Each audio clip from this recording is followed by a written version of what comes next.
about me. I had not been drinking anything, but I just Thanks for clarifying. Thanks for clarifying. People were asking questions. Maybe I should have.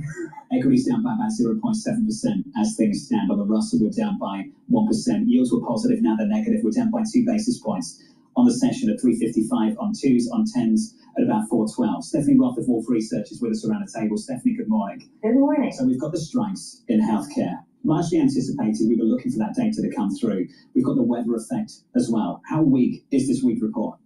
I mean, it's certainly soft. I think another thing that we haven't talked about appears to be something with birth death, but we're still looking into it. The birth death adjustment was 90,000 compared to something well over 100,000 in the year ago print because it's not seasonally adjusted. So that might have also been the reverse of what we got in January, where it was a very strong adjustment. So that added about 50,000 in January. Perhaps you got somewhat of the reverse in February. That said, it still was a fairly weak report. And that does leave the Fed in a tough spot because we're in this stagflationary backdrop. But like Neil Dutta said, we're not in 2022 where we had a lot of supply chain shocks. We had a very strong demand backdrop. There were stimulus checks that were continuing to come through. This is a very different backdrop, and I expect them to look through it a lot more than they were able to in 2022. I'm wondering what you make of this report, how distorted it is versus actually expressing weakness, and looking at some of the components underneath it. And it does look like the Kaiser strike, the healthcare strike, did have some influence over this. 34,000 jobs removed because of that. But it's also leisure, 27,000 jobs down. You've got private services down 61,000, information down 11,000. So there are these other points of weakness. It's a pretty broad base. It's not just coming from one sector. Can you look at this and make some conclusion about how much heat there is still in this employment market? I mean, if you take a step back and look at some of the other indicators, because we know there was a lot of things going on in February. Claims look largely fine. The other measures of the labor market look a little bit better. Challenger this week didn't show the same type of layoffs that you got in January. The broad picture tells you we're still in this low hire, low fire environment. It's not strong by any means, but it's probably not as weak as today's data suggests. And if we were to wind a month ago, or at least the market narrative was such that the labor market's on fire and we're in a much different situation. So I think looking through all of the noise, it's a labor market that is okay, but not strong. We've talked a lot, and you said that you should look through the noise, and this is not a Fed that needs to cut rates. How much does the oil shock change that, given the fact that that's going to really pressure a lot of households? They're going to be spending $160 filling up their gas tanks rather than, say, $120 in short order. I mean, how does that affect how you see us looking through this? Yeah, I mean, interestingly, the market has been trading it the other way, where the oil shock makes the Fed be able to be less accommodative. I agree with you, though. The oil shock, especially in the backdrop of an economy that is not overly strong or overheating, tells you that, if anything, the Fed should sort of wait and watch the demand implications, because we might see softer demand, such that they need to be a little bit more accommodative, although perhaps it might take a little longer for the bill to cut rates. I think it's fair to say the governor was voting for a rate cut at the next meeting. Have some company in Governor Myron. How much company do those two have right now in the committee? Probably not many, and the Fed speakers most recently have said we want to watch and kind of see the implications of the oil price shock. And one payroll print is not going to change that, although they might sound a little bit more dovish than would otherwise be the case. Mike McKee, standing by, still with us. Mike, I want to bring you back into the conversation for the people just tuning in, just arriving this morning and checking what's happening with payrolls. I can tell you a big downside surprise, negative 92K on non-farm payrolls, the headline number. The estimate we were looking for was positive 55,000. The unemployment rate higher than expected as well at 4.4% against an estimate of 4.3 and some negative revisions as well.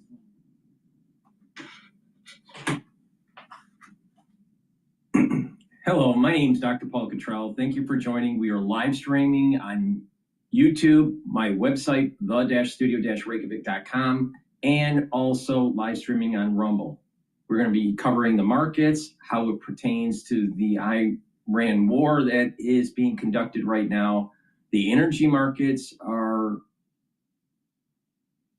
moving upward because of this. That's natural gas and oil. We're going to be covering that. It's affecting the stock market. Stocks are down. And also it's affecting the bond market and currency markets. So we're going to cover all this. I have two different versions of this live stream.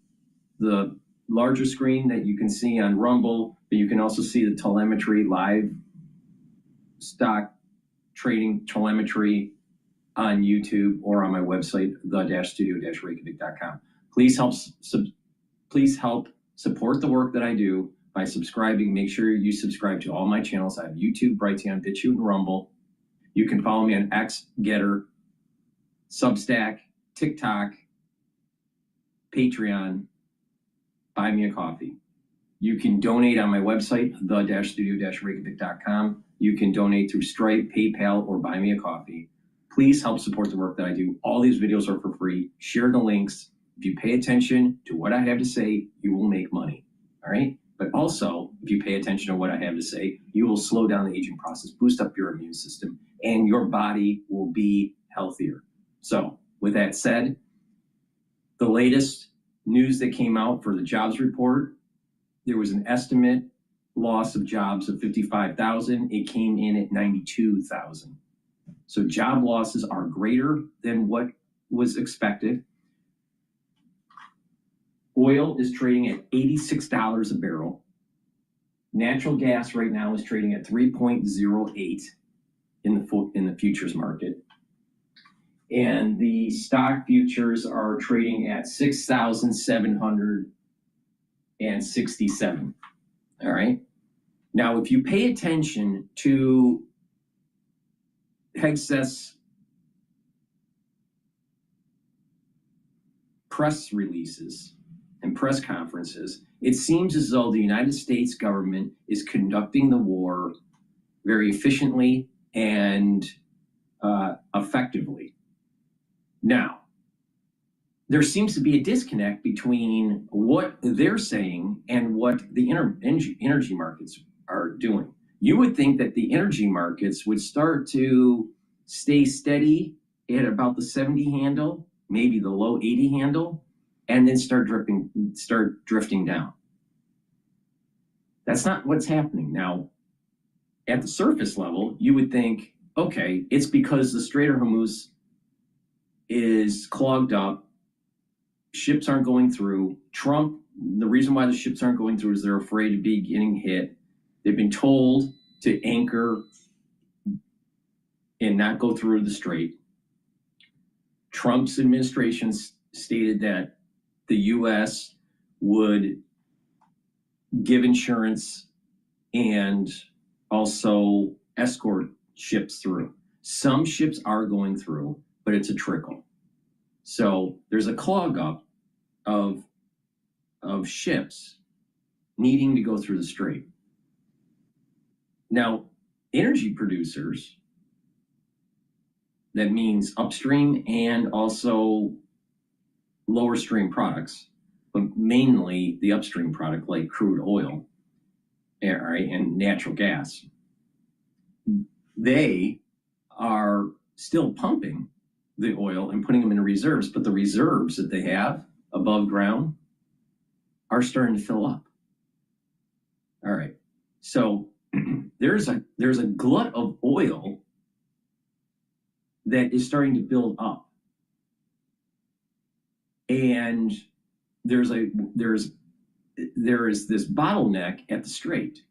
So you have in the reserves above ground starting to grow. You have ships that need to go through the strait, but they can't. So the price is going up because the ships can't go through the strait.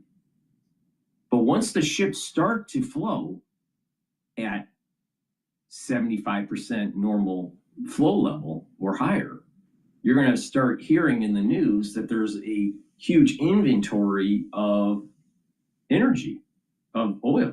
So the price is going to drop rapidly. The question is, how long will this continue to climb before that big drop?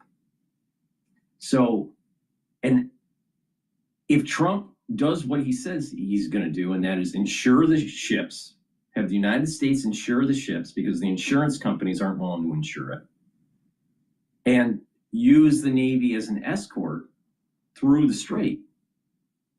Once that commences, oil should go down fast. Okay, so we're going to continue watching this ongoing situation, but experts are saying, oh, it's going to go to $100, $120 a barrel.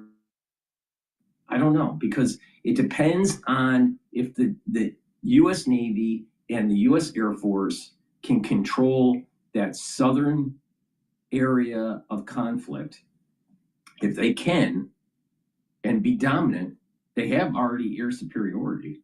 It looks like they have Navy superiority. The problem comes in is that you still have these kamikaze drones that can hit ships, hit oil refineries, oil production facilities, even reserves. So that we may not have a full control of that situation. And maybe that's the reason why we're not hearing a lot in the news about escorts starting to commence. So with that, oil is going to be volatile. It's not going to be an upward trend here. I mean, constant upward trend. It may actually start to peter down, especially when the United States starts moving these ships through the strait. But anything can happen. If a U.S. naval vessel is hit, oil is going to skyrocket. So there's a lot of risk that's going on here. But if you listen to what Hegseth is saying during the press conferences, it looks as if the United States is above or over their projected timeline, and they're much more effective than they thought. And the bigger question is once they win the campaign of Operation Epic Fury, what happens with the next government in Iran? Is it going to be theocratic? Is it going to be some sort of democracy? Is it going to be some sort of monarchy? Who knows? I personally think that the United States should basically work with the Iranians, get the IMF and the World Bank involved to stabilize their economy once operations are done. That way the oil that's sold goes into the country to be able to rebuild it.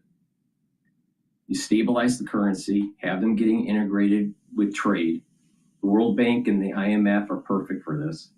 And then use the UN with maybe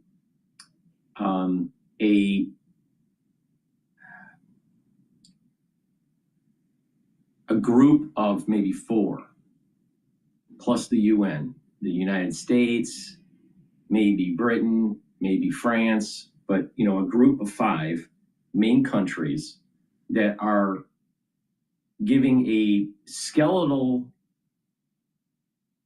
government that has 3 branches: executive, legislative, and judicial, of equal power. And that is almost that skeletal structure is heavily borrowed from the United States and our government. We don't want a monarchy in Iran. We don't want a theocracy in Iran. That's what they have right now. We would prefer a republic, but you don't want a democracy or republic that constantly dissolves when there is no confidence. So there's a lot of governments out there where there's no confidence, dissolving a parliament. So we want something that's a little bit more stable and more like the United States in a sense of 3 branches of government, equal powers, constitutional rights. All right. There's a huge secular population within Iran. There's a huge educated population in Iran. This is different than what you had in Iraq. In addition, Iraq is like an amalgamation of different nationalities and there was a lot of sectarian violence. You don't have that so much in Iran. You have a real country and you have an educated population that's secular. So you can use this. You can take modernity and the benefits of a constitutional republic, use it as a structure for them to have a government. And that way you don't go to the grandson of the Shah, you don't bring in another Ayatollah, and you don't create some sort of hodgepodge democracy that can be dissolved every time that there's conflict. So the United States, with a group of 5, plus the UN, needs to work together to be able to set that governmental structure with the Iranian people, have fair elections that are guaranteed by the UN and its peace forces, using the IMF and the World Bank to stabilize the economy. That's how you're going to have Iran go into modernity and be a major contributor to the world economy instead of exporting terror.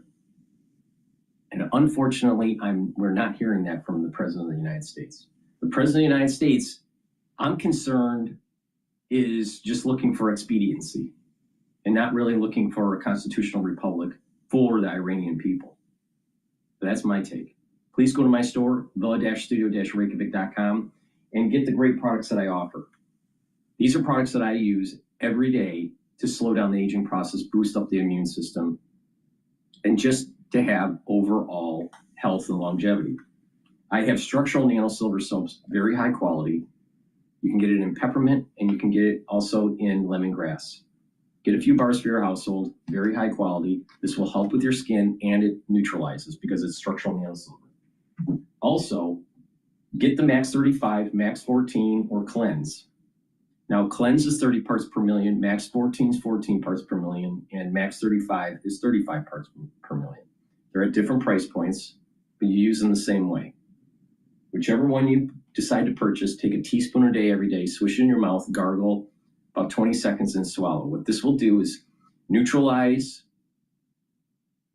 It will improve your oral cavity, so your oral cavity will be healthier, your teeth will be healthier, your gums will be healthier.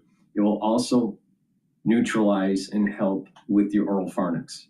The oral pharynx is the back of your throat, and that's super important because when that's healthy, you don't get sick as often.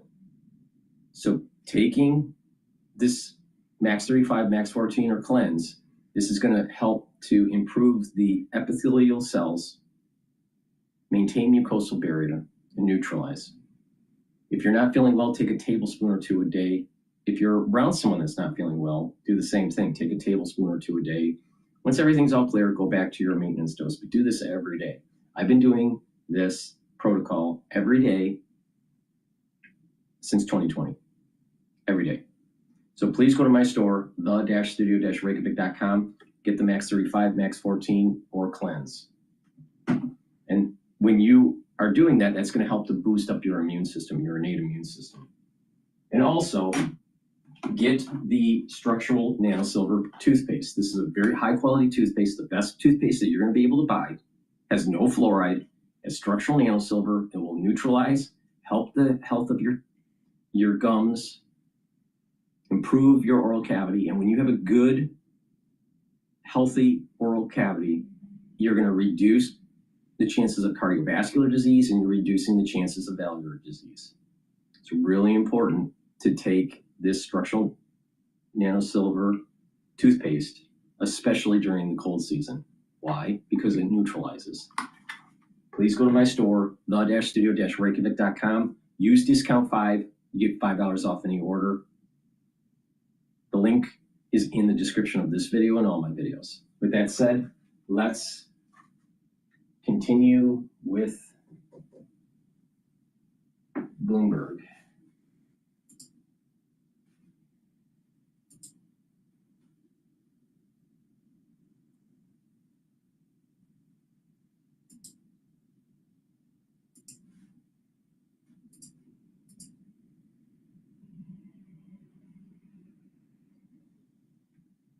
$1 million charge for arbitration claims. Not sure what those were around, but that dragged down fourth quarter profit. New Texas is stock, a company $735 million market cap. It was already down 36% year to date. Okay. So, No way. do we have time for one more? One more, please. Costco, not like We have to go to Costco for. Do you go to Costco? I used to. Mateo lives there. Yeah, Yeah, I know she does. Lisa loves it. Carrie, I don't need 3 years worth of toilet paper. Like, I really don't. Yes. So Is there a Costco in Europe? There is a Costco. Okay. There in Queens. It's Okay. right there is on the Upper East Side. There is a Costco. Yeah. But the issue is Lisa has 3 freezers in the garage. Yes. That's That's right. what she can get away with. Yeah. So I used to have a membership. I don't anymore. But basically, a lot of people do because membership fees totals $1.3 billion during the quarter. That beat expectations. Yeah, they did better. They did better. Yeah. People want to buy the bulk. They believe they're getting value. That's a recurring fee revenue businesses. Gotta love them. And you know what? Online, you don't think online when you think Costco? Yeah. Up 22% last quarter. So their online business is on fire. This is really another wave of online. I'm going to go to Al Jazeera here. We're talking about the Homeland Security Will shit. be coming this weekend. On X, Noam responded saying she looked forward to dismantling cartels and building on earlier accomplishments like securing the border. While leading DHS, Noam traveled the world touting Trump's immigration policies, including a visit to an El Salvador prison where she used prisoners as props. She extolled the president in public, and he seemed happy to keep her in the spotlight. I'm Christy Noam, from the Cowboys who tamed the West. Until this $220 million ad campaign starring and overseen by Noam. Earlier this week, Noam took heated questions from Republicans about whether Trump approved the cost. And one thing, Senator, I think would be helpful to know is how effective that communications has been. That overwhelmingly effective in your name recognition. I mean, I personally just, I mean, to me, it puts the president in a terribly awkward spot. Trump reportedly says he did not approve the cost. As DHS Secretary, Noam also oversaw the brutal immigration crackdown in Minneapolis, in which federal agents killed 2 American citizens. And she was criticized for allegedly slowing the arrival of federal help to deadly flooding in Texas. As for her successor to lead DHS, Trump has selected the Republican Senator Mark Wayne Mullen. Republicans lined up to congratulate him on Thursday, and a few Democrats said he was at least an improvement. Christy Noam is gone. Good riddance. She was a disaster. Mullen will need Senate approval. All right, breaking news here. Kuwait is cutting oil production after running out of storage room. This is what I was mentioning earlier in this broadcast. The above ground reserves that they can store their oil production is running out. So they're going to have to turn off the spigot because they don't have a place to put it. When things start to normalize and there's a flow of oil through the strait, 75%, all the way to 100%, oil is going to drop precipitously. All right. But we don't know when that's going to happen. So once again, we have news stating that there's going to be cutting oil production in Kuwait because they have no place to store it.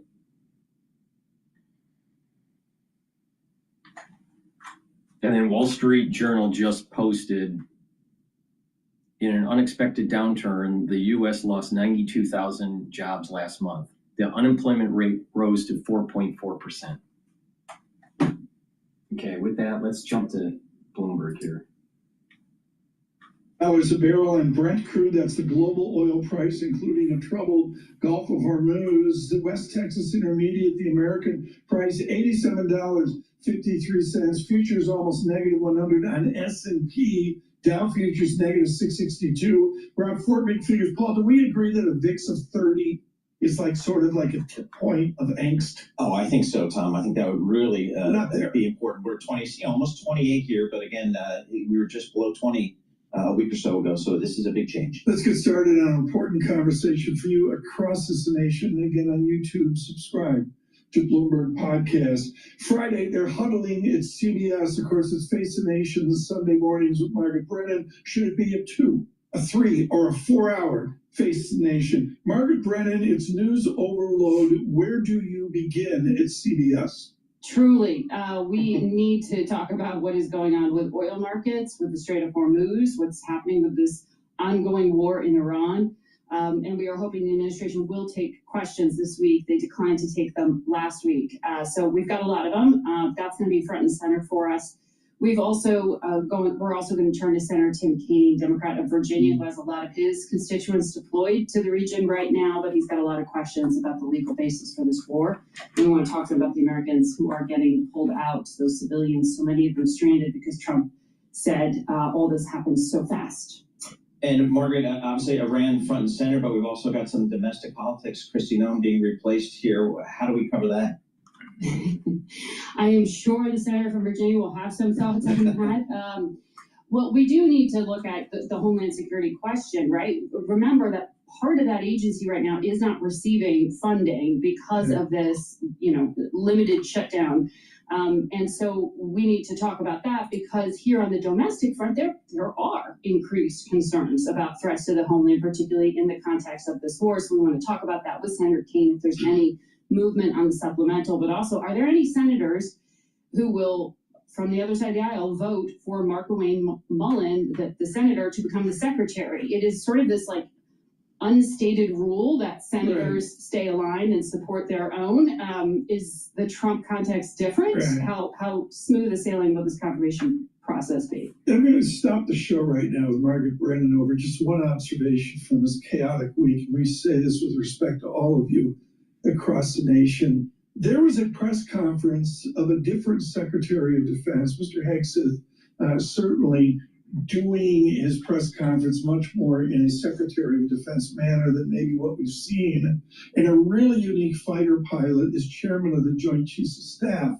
But what I noticed, Margaret, after all the angst about the media in the Pentagon, is everyone was there, including Eleanor Watson. CBS has a unique history with the Pentagon and our men and women at war. What have you learned in the last 24 hours about our defense at the Pentagon? Oh, and you're so right to hat tip Ellie Watson. She's just doing amazing work covering the Pentagon despite us being kicked out of the building. At these press conferences, to be clear, the secretary does want the press there with the cameras to broadcast this to the nation. So they are permitting pool cameras and the networks into but your people aren't there, right? On a daily basis, they are not. Remember, most major news organizations refuse to sign this unprecedented including Bloomberg, John Nichols Wade and Bloomberg. Exactly, saying basically you had to ask their permission before we publish anything, which is the breaking news. This is from Bloomberg. Trump says he wants Iran's unconditional surrender as he rules out a deal. So this is also going to be bringing up the VIX index. Stocks are going to go down. Oil is going to continue to go up. Conflict. However, the president's MAGA base, it's with him. It's with him now. Will it stay with him? But I think of Michael Kelly at the Atlantic, and of course we all miss each and every day David Bloom from NBC from previous wars. Are we getting the straight story on this war from the Pentagon if news organizations are not in that building? We are doing our best to give you the information we can confirm and find you the facts and the truth. Like the fact that I reported yesterday, our Gulf allies and Arab states are running low on interceptors to take down incoming Iranian missiles. They are clearly unable to defend against the Iranian drones. That seems to be a serious U.S. miscalculation how effective they would be. Mr. Hegseth, Secretary Hegseth from the podium said, munitions are full up, there's no shortage. That is not the case when it comes to our allies who are taking this incoming that we are helping to defend right now. Many of them CENTCOM members. So I can't account for that discrepancy, but the regional officials are feeling the pressure, and you're seeing that in some of the remarks from these Gulf state major investors right now, and certainly from Qatar with these remarks about the oil markets and the concern there. They want this war to de-escalate. Margaret, how concerned are House and Senate Republicans in this election year when you've got it in an environment where the president is conducting what the poll show is an unpopular war for most Americans? Number one. Number two, we've got inflation still out there. Now we've got gasoline costs up 30 cents a gallon in the last week. I mean, if you're a Republican running for office, this has to be some pretty serious headwinds here. Well, it certainly, there are data points that would seem to be suggestive of that. We're not hearing a lot of Republican lawmakers publicly say that, right? They are still voting with the president in terms of not contradicting his claim to be able to go ahead with this war, with the war powers resolutions failing thus far. To be clear, anyone with a family member who has deployed to the Middle East in the past 20-odd years knows that Iranian IEDs were a problem. They know Iranian-funded militias were a problem. They killed many American soldiers and those of our allies. No one is making the case that is pro-Iran in that way. There is a concern that I am hearing from lawmakers as to what is the stated end game, the goals, what was the imminent threat that our allies did not see, by the way. The United Kingdom asked to join U.S. strikes, and they said no because they did not see an imminent threat. So this, from a communication standpoint, the president's not taking the public along with him and making this case. His remarks were pretty limited. So I think a lot of us have questions about what happens next. Margaret Brennan, with the experience of the Arab Spring and, of course, with the CBS television network, look to Face the Nation Sunday mornings on CBS. And, of course, Face the Nation, hugely popular for us, Sunday afternoon, 2 p.m. in New York, in Margaret Brennan's Washington, D.C., and in Boston as well. Futures at -92. The VIX out 4 big figures. We need to go to the Interactive Broker Studios. Bloomberg Business Flash. All right, let me just do a market update here. So the equity futures market is at 6,739. VIX is at 28.13. The Euro USD is at 115. If you don't remember, it was at 117 not too long ago. So dollar is strengthening. Oil's at $88 a barrel. Bitcoin is trading at Bitcoin's trading at 68,910. The Japanese yen is at 157. The Japanese yen was trading not that long ago at 153, 152. Dollar strengthening. All right, and we have natural gas at 3.137. So, and for the ones that are getting deeper into the weeds of the energy market here, Gush is at 36, Gush is at 37 right now in pre-market, 37.3, and DRIP is trading at 5.05. Gush is an ETF for longing energy producers and exploration. DRIP is the opposite, is the inverse. Okay, with that, let me do a quick plug here.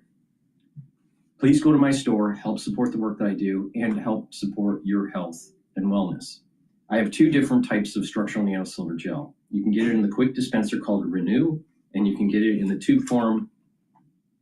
Now, you use it the same way. They're both very high quality, and it's important to understand that these products are dual purpose. You can use them if you have a cut, an abrasion, minor burn. It'll help to heal it quicker. Why? Because it keeps the wound clean. You can use it topically every day to improve your skin.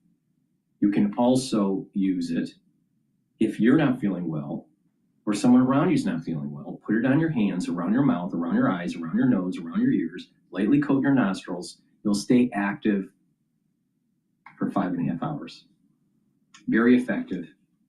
Why? Because it neutralizes and it creates a barrier.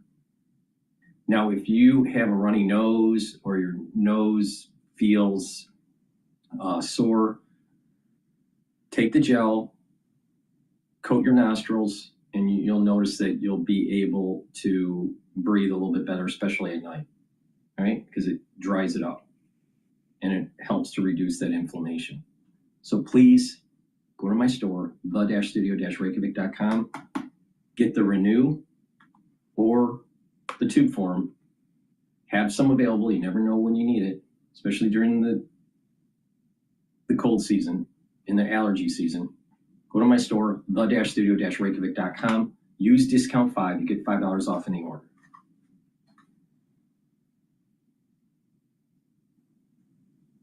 All right, let's listen to Al Jazeera here.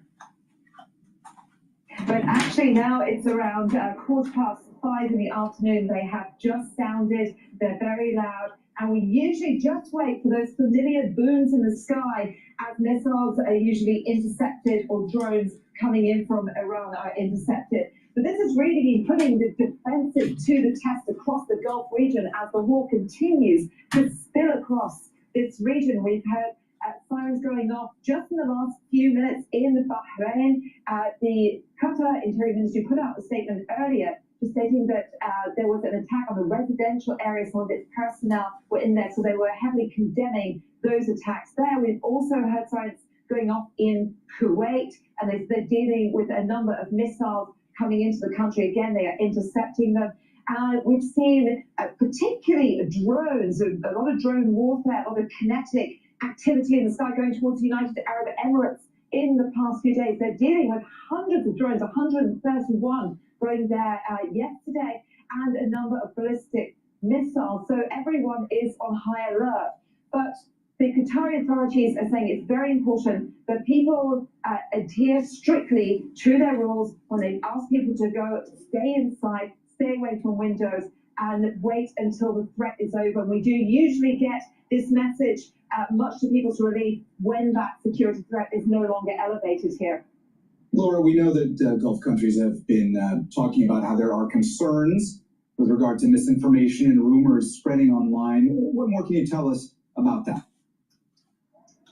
Well, actually, they've been saying this for the past few days, and they've been putting a lot of warnings for people to ignore misinformation and to report it if they are receiving that. Essentially, they don't want people to panic, and particularly if there are people are intentionally spreading misinformation. Now, the Ministry of Information just put out a statement saying they have arrested 190, I believe, it's either 2 or 4 individuals, essentially for filming areas that they shouldn't be. They've warned people against filming any debris falling or sharing videos that aren't necessarily confirmed to groups, and to only go to the relevant authorities to get information. They're all over social media, and they're putting out information on a daily basis so that people can get the relevant information and act upon that, as opposed to misinformation and essentially panicking. All right, that's Al Jazeera's Laura Khan live for us here in Doha. Thanks so much, Laura. In Lebanon, thousands of people have been fleeing their homes as Israel steps up its attacks across the country. Israel has issued forced displacement orders for southern Beirut, which is home to hundreds of thousands of people. Israel has been striking southern Beirut for several days now. France says it will provide armored transport vehicles and other support to strengthen its cooperation with the Lebanese armed forces. All right, I want to go to CNBC here. They're talking to Hassett about the jobs data. For the ones that are just tuning in, jobs report came in with 92,000 jobs lost. Estimate was 55,000. The unemployment rate's at 4.4%.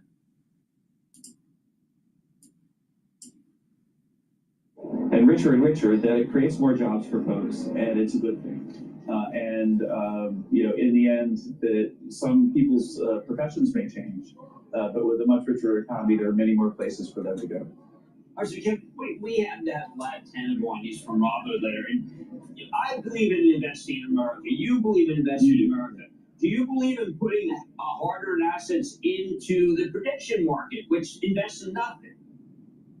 The what market? The prediction market, about whether you and I are going to have a job next year. You know, the prediction market, the funny stuff. The prediction market. Yeah.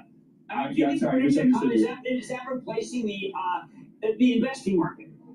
I've actually written a bunch of academic papers about prediction markets over the years. I think that they've shown that they're better at predicting outcomes in elections than polls and so on. And so I think that they have their use. It is something that I'm more of a hard asset kind of investor myself. Basically everything that I invest in is in the public domain, and it's basically treasuries and publicly traded things, mostly index things. But prediction markets have their use, and they're very, very useful for policymakers because they help you see what markets are thinking about the probabilities of different things that we have to follow as policymakers. Or at least those with the money to bet in the first place. Right. Kevin, on crude, what is the response trigger to SPR release? Is that even in the mix or the discussion right now? I'm involved in every discussion about energy prices, and we have certainly followed every possible, possible scenario and have a plan for it. But there has been no discussion that suggests that anytime soon that would happen. The bottom line is our expectation is, given the extreme success of our military, that the things that oil markets are concerned about will be less and less relevant relatively soon. I mean, there is quite a robust debate right now about whether or not a tanker crew would be assured enough by a Navy escort or insurance from the Development Finance Corp to go, given the number of mines that are not only in the water, but that Iran still has the capability of deploying. Right. Well, it's something that we're following very closely, and we have a high regard for the military that is putting together a plan to make sure that we can get ships through. Okay, so Kevin, I'm going to go back again because I'm worried about secular versus cyclical. Transportation and warehouse. I mean, this is also robots. We have people that being replaced by robots, and again, it's productivity. But I want to know what happens to the people when they are put away because of the robots. Wait, what happens, right, is that if you get a robot that helps you do your job, then you have more leisure time and you're wealthier because the robot is producing things that you didn't have to. And so I think that in the end, our societies can be much richer and have much more leisure time if we've got lots and lots of robots. But that kind of substitution of labor for robots is really, really far away. Well, again, though, I'm coming back to the people who are marginalized because technology is so great. I think it's an issue. I think we got to think about it. We don't want a whole group of people who are marginalized just because things are more productive. Look, it's great. The people who keep the job, you said it, they make more money. I'm kind of focused a little bit more on the people who are out of a job, because that's something that I think the government should think about too. No, and we are too. Absolutely, we're keeping our eyes on that and following it closely and thinking of policy ideas that can help transitions. But the bottom line is job creation is on net positive, and it's more than you need to break even and make sure that the unemployment rate doesn't skyrocket. And so on balance, these positive effects which we're making. So the equity futures for the S&P 500 is trading at 6,741. Pay attention to me. All right, this is how you're going to make money. Make sure you start buying the S&P 500 or some other broader index like the Russell 1000, 2000, 3000. All right. So the reason why is because once this conflict starts to de-escalate, there's going to be a major surge in the equity market. All right. So it's better to start buying.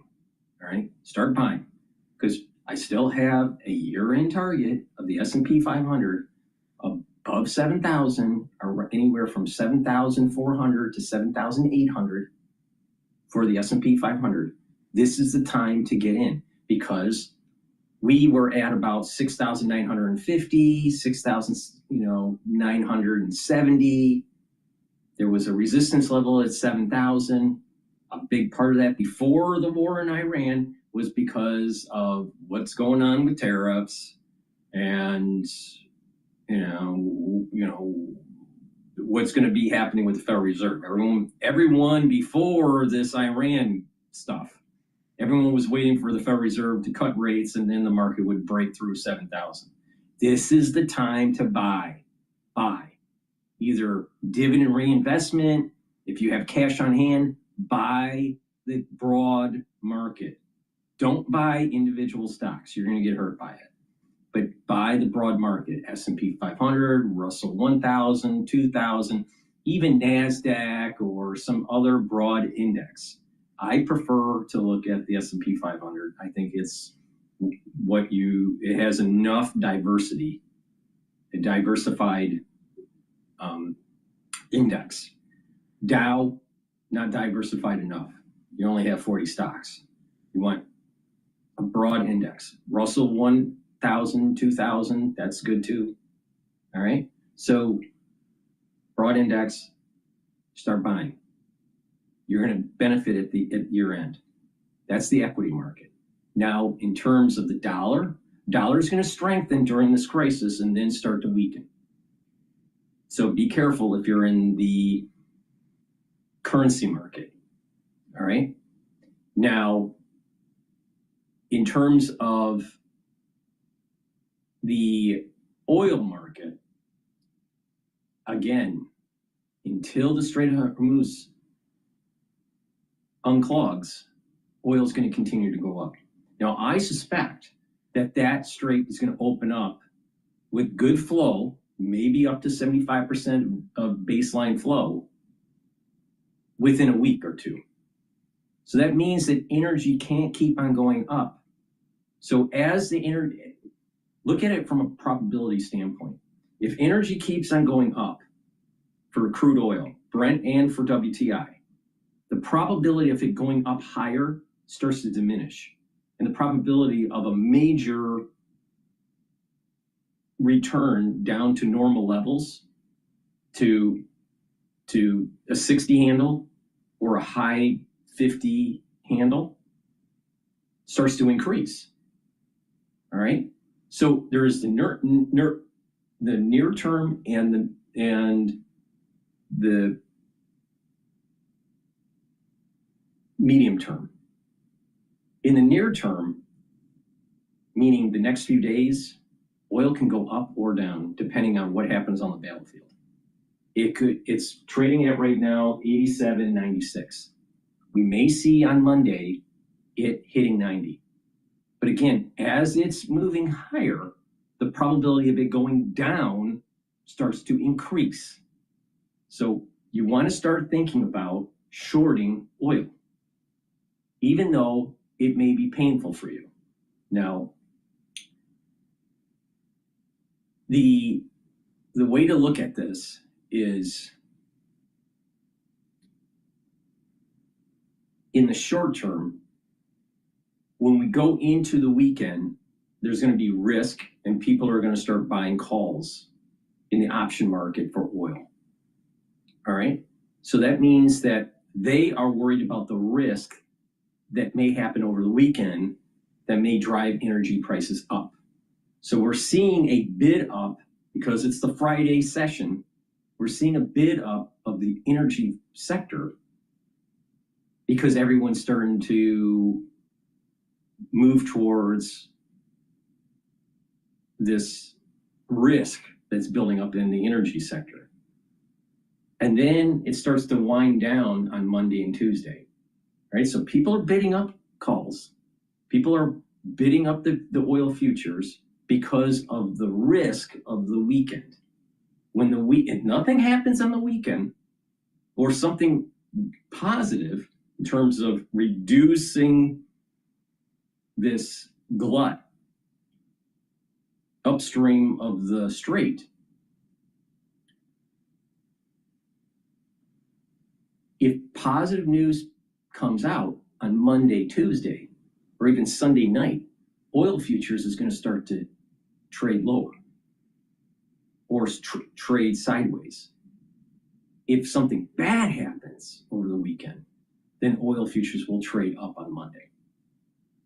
All right. So I think that the move here that we're seeing in energy is actually traders positioning for the weekend, and that we may actually start to see energy might come down on Monday and Tuesday. Now, that is a very short play that I'm talking about.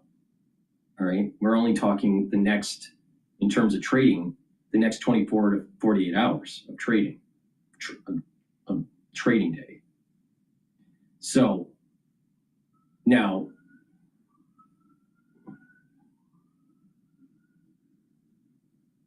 the trading ranges that I'm starting to see here, short term, all right, we're looking at 88. I think we have now we probably have a trading range. This is not fundamental. This is all psychological.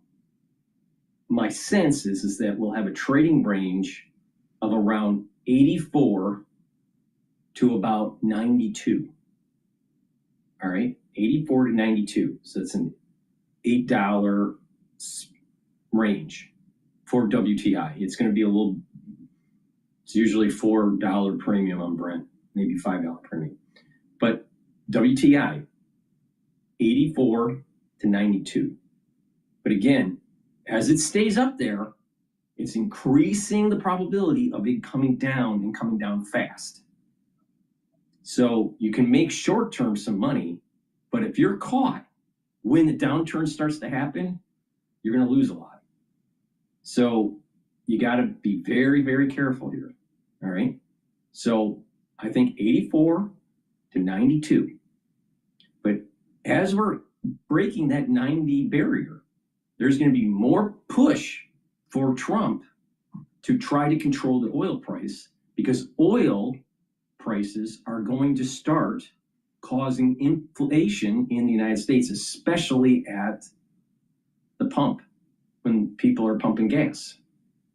So there's going to have to be a resolution of getting ships through the strait. And when ships are going through the strait and more ships are starting on taking on additional crude from the reserves that are above ground, then the Kuwaitis and some of the other energy producers will start to produce back oil. But right now there's a glut of oil. So once that clog gets unclogged of the Strait of Hormuz, we're going to see oil prices precipitously drop. All right, but you don't know when that's going to happen. So if you're betting that this is just going to go to 120, well, it might go to 120, but as it gets higher, the probability of it going down increases, and it's going to go down asymmetrically. It's going to go down faster than it went up. Okay, with that, let's listen into, I want to listen into CNBC. He was even taking down some analysts who felt that he had lost a Microsoft contract. It was a thing of beauty, and people should know that Matt actually is a nice guy. Didn't come off that way, but he's very nice. The S&P 500 opened up at 6,746. And VIX is trading at 27.69, and oil right now is trading at $88.10 for WTI. And natural gas is at 3.104. Again, buy equities. You're going to thank yourself for listening to me when this whole fiasco is over, all right?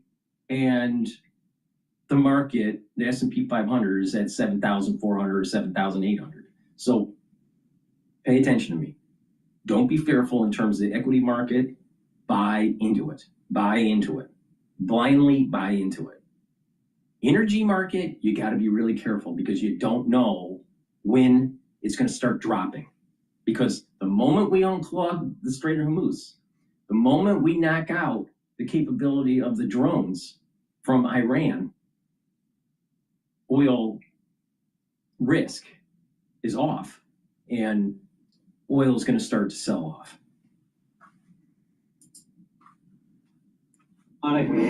The stock can continue to go higher in this environment.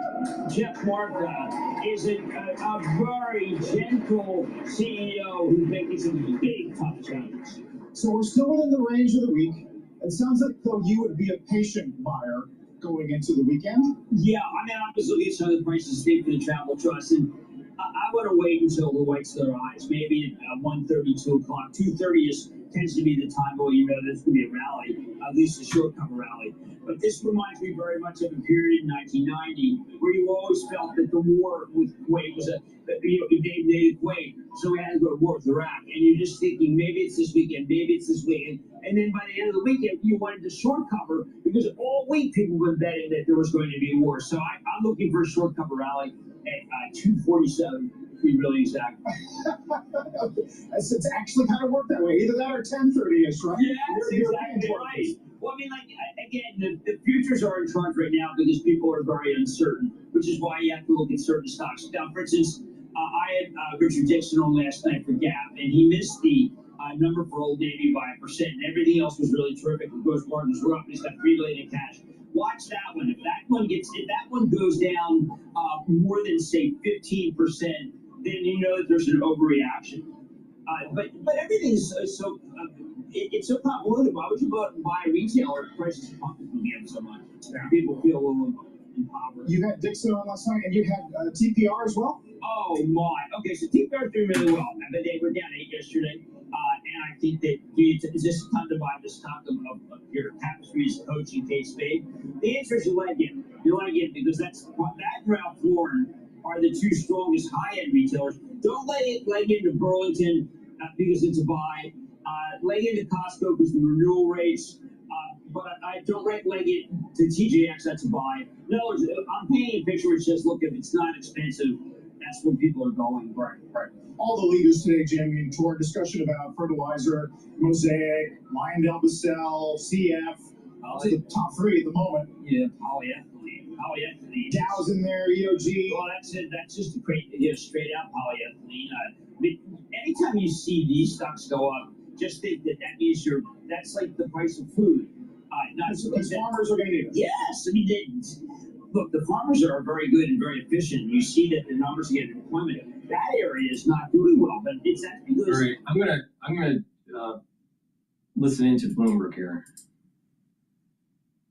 Of a split within Democrats and Republicans. Bloomberg government's Maeve Sheehy. President Trump removed Kristi Noem as Homeland Security Secretary and announced he would replace her with Oklahoma Senator Markwayne Mullin.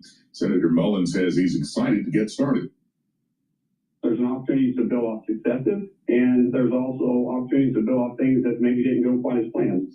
Noem will take a role as a special envoy for the Western Hemisphere. 3 former presidents will be among those attending the funeral service in Chicago today for the Reverend Jesse Jackson. Former Presidents Bill Clinton, Barack Obama, and Joe Biden will say a final goodbye to Jackson at what's being called the People's Celebration at House of Hope Baptist Church. Global news 24 hours a day and whenever you want it. With the Bloomberg News Now, I'm Michael Barr, and this is Bloomberg. Tom Polowitz. Michael Barr, thanks so much. Sidebar, Luca Castrati and Olivia Fischel off the London desk. Yep. Blue Owl has a 36 million pound exposure to a collapsed UK lender. It just keeps coming here. And, I'm not a sophisticated on this, but I got Blue Owl at a $10.42 close, granted with a very difficult market. Pricing under $10 a share right now. Yeah, I think what we learn more and more about Blue Owl, who they are, but I mean, they manage over $300 billion in assets. So you could say a $48 million U.S. exposure, not that big a deal. That's not worried about it. It's a cockroach, as somebody has mentioned. But boy, this seems to be, we gotta keep an eye on it. Is this daily? I think it's like your daily news. Yeah, exactly. And again, the dollar amounts in aggregate aren't huge, but again, let's keep an eye on it. Futures at negative 91 to get the market open here in 9 minutes. It's Bloomberg's surveillance. Okay. All right. Before we go to another video, please go to my store, the-studio-reykjavik.com, and get the magnesium and zinc.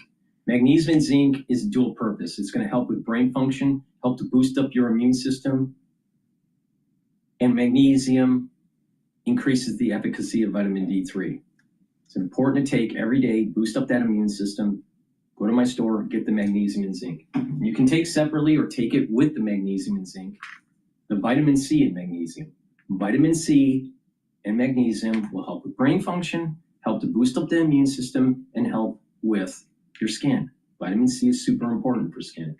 So please go to my store, get the magnesium and zinc, the vitamin C and magnesium, help with brain function, super important. And like I've been saying for a long time, 40-year-olds or older right now, within 5 years, early onset of dementia is going to increase. 40% of the 40 plus will have dementia within 5 years. All right? So it's really important to start taking care of your brain health. Now, why is this happening? Well, a big part of it is because of what we went through during the crisis of 2020. So those individuals, 40% of the ones that are 40 years of age or older, within 5 years, you're going to start seeing different degrees of dementia. Now, 75% of the 40% is because of lack of blood flow. 24.9% of the 40% is due to proteins misfolding because of high inflammation, amyloid plaque buildup, amyloidosis. And the third category is less than 0.1%. Less than 0.1% will be due to prion disease. So it's really important for you to bring down inflammation, soak up free radicals, and improve your brain function. And you have to do it holistically. It's in terms of taking the right supplementation, bringing down that inflammation, bringing down stress levels, making sure you sleep properly, getting enough blood flow. These are all very important to improve brain function. So please go to my store, the-studio-reykjavik.com. Get the magnesium and zinc and the vitamin C and magnesium to help with that brain function and boost up that immune system. All right, let's listen into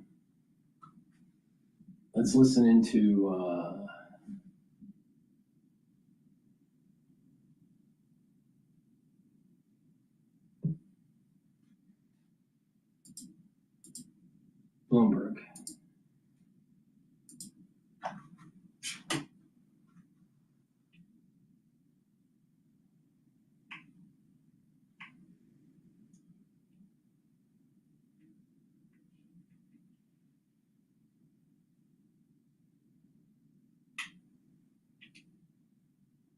think that the markets will move forward quickly once it's clear that the U.S. military has resolved those matters. Kevin, there's another aspect to the price action that's making some people nervous. I'd love your thoughts on it. It's not just the disruption that we're seeing in the Middle East and disruption to energy supply. There's also issues in private credit. Every day there is a headline about redemptions and certain firms trying to meet redemptions in different ways.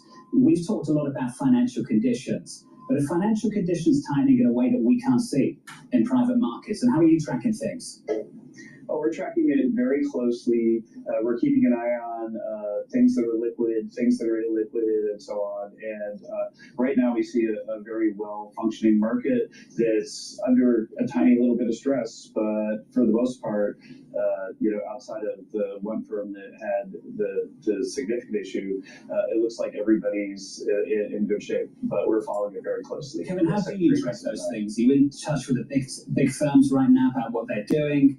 Are there certain blow-ups that are making you more concerned than other things? How do you track these? There are behaviors that make you concerned, like when you see a radical amount of shorting of assets of firms that are starting to feel some distress and so on. And we're seeing, and that's something that we really haven't seen since the financial crisis in 2008, and we're seeing nothing like that kind of activity. And Kevin, Lloyd Blank finds someone we both respect, so he sees echoes of what happened in the financial crisis. Jamie Dimon of JP Morgan has said some people have done some dumb things. Mark Ryan of Apollo has said something similar. Do you think people have done some dumb things that are going to come to the surface later this year? People have made some bets that didn't pay off, but that's kind of what happens in financial markets, right? So whether it's dumb or not, ex post it looks dumb. Does it pose a risk to all of us? Excuse me? Does it pose a risk to all of us? Is there a systemic aspect? No, I believe that there's so much security in that space that they can handle the stress that we're observing right now. Kevin Hassett, thanks for the update. We appreciate it, sir. Thank you. Thank you very much. The National Economic Council Director, Kevin Hassett there. Matt, you heard it from the man himself there. Clearly there are some issues that we need to get through right now, but it's going to take time. How much longer this is going to go on for, I've got absolutely no idea. But Matt, that's what's dictating the moves in energy, and that's what's dictating the moves elsewhere. That's right. And he said he doesn't want to give us the schedule because he doesn't want to endanger the lives of American soldiers. It's very rare to hear that in an interview on non-farm payrolls day, as almost defense for a number that was surprisingly low, a loss of 92,000 jobs when we were looking for a gain of 55,000. John Farrow from Bloomberg Surveillance, really appreciate you joining us for this interview. Let's get a check on what's going on in markets right now with futures down 1.5%. Futures, this cash trade for the last 10 minutes down 1.5%. Right now on the level at 67.27 on the S&P, and I'm looking at messages from traders who say maybe we should just fold up shop until the S&P index hits its 200-day moving average at 65.82. Right now, it's really the crude price that's driving everything, and you continue to see it rise higher. NYMEX crude approaching, this is WTI, folks, $89 a barrel with Brent well over 90. That is the driver of all of the angst in these equity markets. Joining me now is Elena Popina. She runs our U.S. equities team here on the Bloomberg News side, and we're ending our first week of war with Iran. So I wanted just to get a look at how equity markets have been responding. How has your team been reading these things? Yeah, Matt. So far this week, up until Friday, there were no signs of outright panic. In fact, the S&P and the Dow and the Nasdaq changed direction every day so far this week. Traders have been trying to figure out what that means for the fundamentals longer term. We all know that geopolitical conflicts have historically presented good deep buying opportunities. Since the Cuban Missile Crisis, going back to 1962, the S&P has added 15% a year after major geopolitical events. So longer term, traders are not that concerned about fundamentals. With the big if of crude prices going up, with the big if of inflation expectations on the rise. We have an inflation report next week, and guess what? The break-even tips for inflation are starting to creep higher. That feeds into the broader anxiety we're seeing right now with the S&P and the Nasdaq down about 1.5% as we speak. Yeah, I've been talking to the MLive team. They sit right across from your team, and they have been saying, real rates are driving these gains, but now we're starting to see the break-evens break out, if I may, and that's a real concern. You have seen some real turnarounds in equity trading, though. There will be days, the one day that we were down more than 2%, we actually closed higher, and that seems to happen every day. Yeah, markets are trading on geopolitical headlines, with ticking every second. But what's actually happening right now beneath the surface is we have a big rotation out of global equities and into the U.S. Remember, for most of February, we saw the tape of traders going into global stocks, and the CI ex-US outperformed the S&P. The opposite is happening right now. In fact, this week through Thursday, US stocks are on track for the best week since global peers since April 2025. So there is a big rotation from global into the US, and the S&P still provides some safe haven. And there is a second rotation going on with traders seeing companies with good balance sheets, good finances as a relative safe haven, because we did see some of the hesitation in the Max 7 trade for most of January and February. Right now, trading desks are saying, guess what? Maybe it's a good idea to go into those high quality stocks with high balance sheets, high capex opportunities. And now the Max 7 group is down 7.5% from a record high. Maybe it's a relative haven asset during volatile times like this. Yeah, I was just looking at the equal weight S&P has been outperforming the price-weighted S&P all year long, and that has turned around in the last few sessions. Yeah. So those Mag 7 stocks are starting to become or get a real bid from investors in this market, and we see that going on under the surface, as well as a shift from the Sell America trade. Yeah. We see the same thing happening with the dollar. We haven't really seen it with treasuries because of the concern about inflation, right? Yeah. It's a very important aspect to the financial markets. We need to pay attention to early this year and late last year. There were many money managers, financial advisors, economists. They were saying, move your money into emerging markets, maybe even into the European Union, because they will outperform. The broad index for their markets will outperform the US. All right? Well, for all those people that betted against America, you actually lost.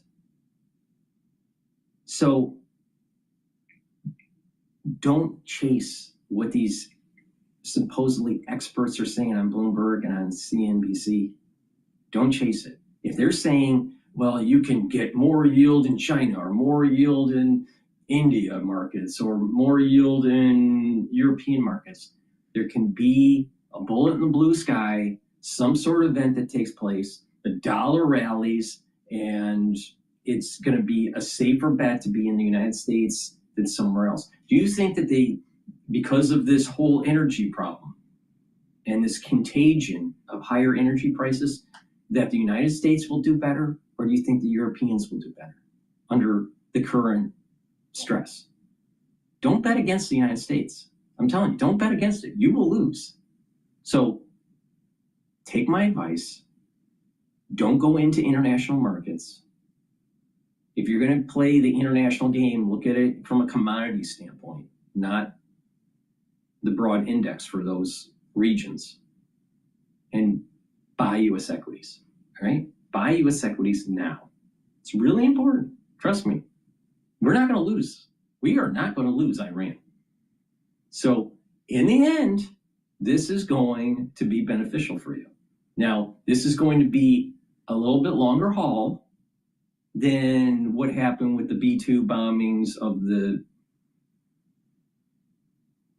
nuclear facilities that we did in July, or yeah, I think it was July. It was June. This is going to take longer than that. I would say that how the stock markets were perturbated on April 2nd of last year, and it took a few months to kind of heal and move upward. That's kind of what we're seeing here. You're seeing another gift from Trump, in a way, very similar to what he did with the tariffs last year. This is Iran. So if you just keep on buying into equities, you're going to be doing all right. Now, if you're playing the energy market, you got to be careful, because this can mean revert really quickly. So with that said, don't bet against the United States. All right, what is interesting is when markets opened up, the ETFs for oil started to go down a little bit. ETFs for natural gas started to go down a little bit for longing those energy markets. Gush, which is longing energy companies, that went down. And DRIP, which is shorting energy companies, went up.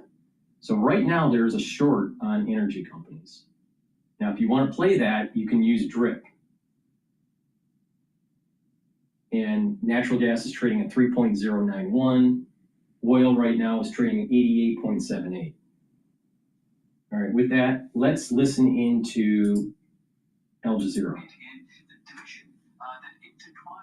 Europe's energy insecurity is now coming back to the fore. You've got the Hungarians again criticizing Vladimir Zelensky.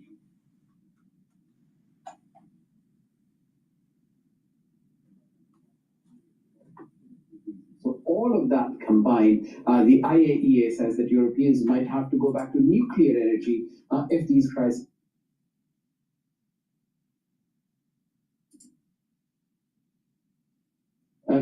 come upon them. And now, as you've heard that the Europeans have not been able to come up with a unified stance on how to deal with it, there's going to be another meeting with the European Council President and the European Commission's President on Monday, with Gulf leaders as well. This is going to be a third meeting of the sorts where there's been foreign ministers meetings, there have been multiple contacts in the last few days, but again, it just not just oil and gas. The other energies decision to shut down its plants also means that it is no longer producing ammonia and phosphates, fertilizers that are needed for the global market. Aluminium production has been shut down, and it just has a knock-on effect. And as the Strait of Hormuz is closed, it also impacts European imports and exports to that region, because it not just relies on the strait itself, but everything that is associated with it, including all of those Asian markets which are taking a battering.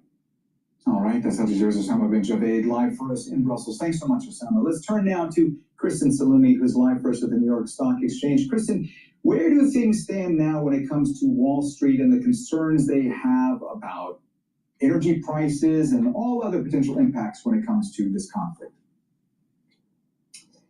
Yeah, the market just opened minutes ago, and I'm keeping a close eye on it here. Stocks continue to fall as oil prices continue to rise. The Dow Jones right now down more than 1.8%, about 800 points, continuing a trend that we saw yesterday. All three of the major stock indexes are lower. The cost of oil is the big factor here. Brent crude is now $89 a barrel. That's a benchmark stock for oil prices here. West Texas crude, $87 a barrel. That's an 8% increase yesterday that we saw. And to put it in perspective in terms of what that means for the average consumer, we're talking about $3.32 a gallon for gasoline for automobiles here in the United States, or the equivalent of 88 cents a liter. That is a almost 12% increase over a week ago. It's been inching up little by little, cents by cents over the last week, but it's getting to the point where it's noticeable for consumers, and investors are increasingly worried. We're seeing two big retailers, Walmart and Costco, here in the United States trading lower today on concerns that these gas prices will start to have an impact on other goods and services. Tourism continues to suffer. We've seen cruise lines and airlines see their value drop in the market this week. And today we also have the factor of job losses. A job report for February unexpectedly showed 92,000 jobs were cut.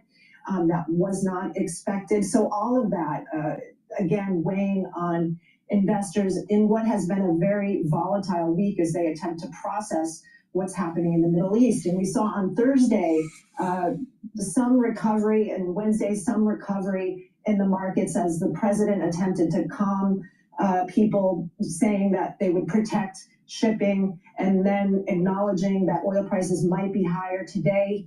President Trump is saying oil prices will be higher, but only for a couple of weeks. You know, it'll be weeks, not months. Investors are concerned. Clearly, we're seeing that this morning at the New York Stock Exchange. All right, that's Al Jazeera's Kristen Slumey live for us at the New York Stock Exchange. Thanks for bringing us up to speed, Kristen. Seb Kennedy is a global gas and LNG analyst. He says disruption of oil and gas supplies could have a major impact on global prices. It has the potential to be an unprecedented energy shock to the global economy. Everything really depends on how long shipments through the Strait of Hormuz are disrupted and inhibited. Currently, the market's actually been able to absorb the hits relatively well. We have seen a spike in prices, but if you take Russia's invasion of Ukraine and the impact upon energy markets as your benchmark, then we are still a long way away from the extreme price movements that we saw then in 2022. However, there is huge uncertainty about how long Qatari LNG exports are going to be shut in.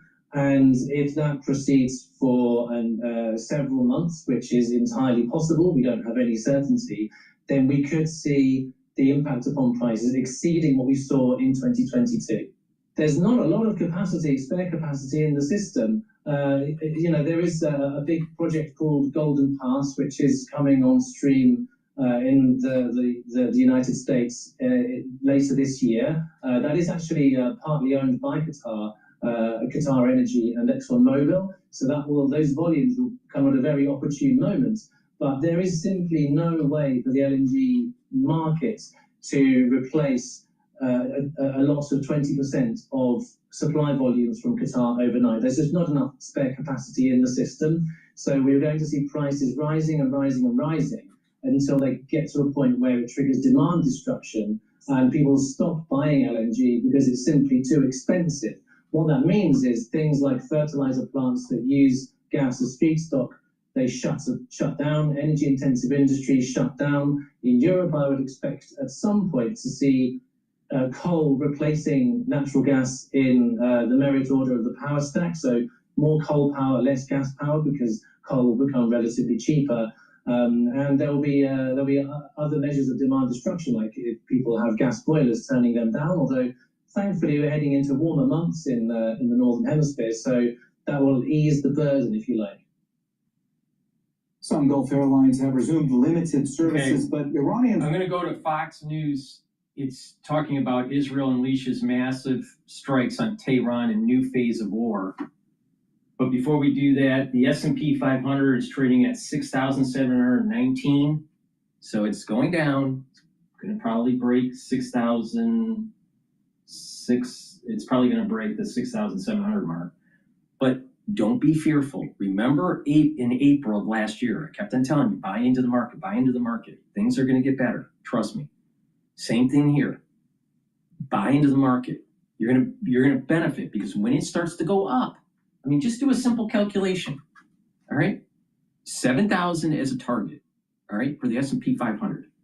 If you're buying in at about 6,700, and you subtract 7,000, all right, that means that the market went up 300 points for the broad index for the S&P 500.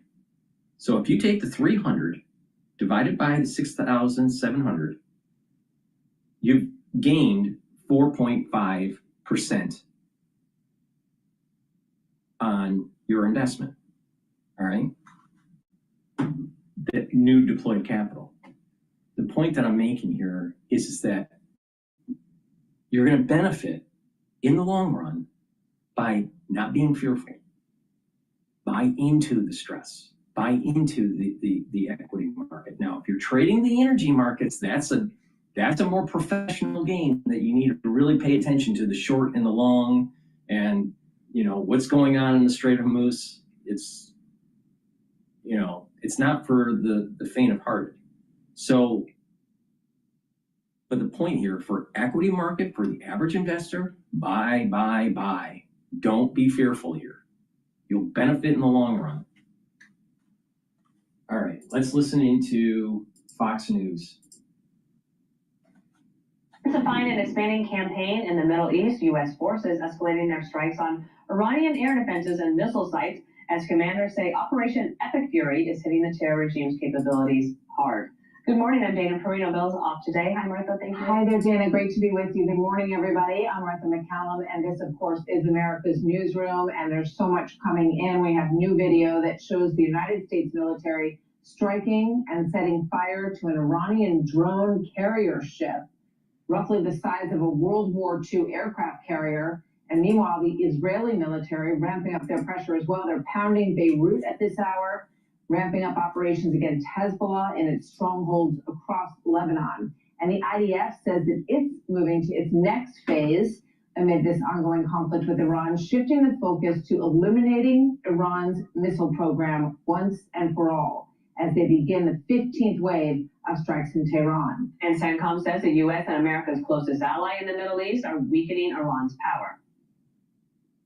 Our combined joint forces have relentlessly destroyed Iran's air defenses over the past few days, and they've continued hunting for more systems to kill. Our air defenders are operating at the very top of their game. We are fighting to win. Through combined U.S. and Israeli combat power, we will continue decimating Iran's ability to project power outside its borders. Fox Team coverage, Jackie Heinrich standing by at the White House, and House Intelligence Committee Chairman Rick Crawford is here. But first, let's go to Trey Yanks, live in Tel Aviv. Hi, Trey. Sandra, Dana, good morning. Just last night, the Israelis launched a massive strike against the Iranian capital of Tehran. Those strikes have continued even as recently as last hour. And we have some new video here showing the Israelis targeting the compound underground that Iran's former supreme leader had planned to hide in if any sort of attack were to take place against his country. The Israeli Air Force used over 50 fighter jets and 100 munitions to strike this underground bunker. And a senior Israeli official telling Fox News that when the supreme leader was killed, he was actually above ground. He never made it to the bunker that they destroyed overnight. And this official says the result was exactly what planners had hoped for. Khamenei stayed above ground, and the opening strike of Operation Epic Fury found him right there. Now, today, Israel's Prime Minister Benjamin Netanyahu is holding security consultations with his cabinet to determine the next steps in phase 2 of this operation. And again, we expect these strikes to expand and continue in the days ahead.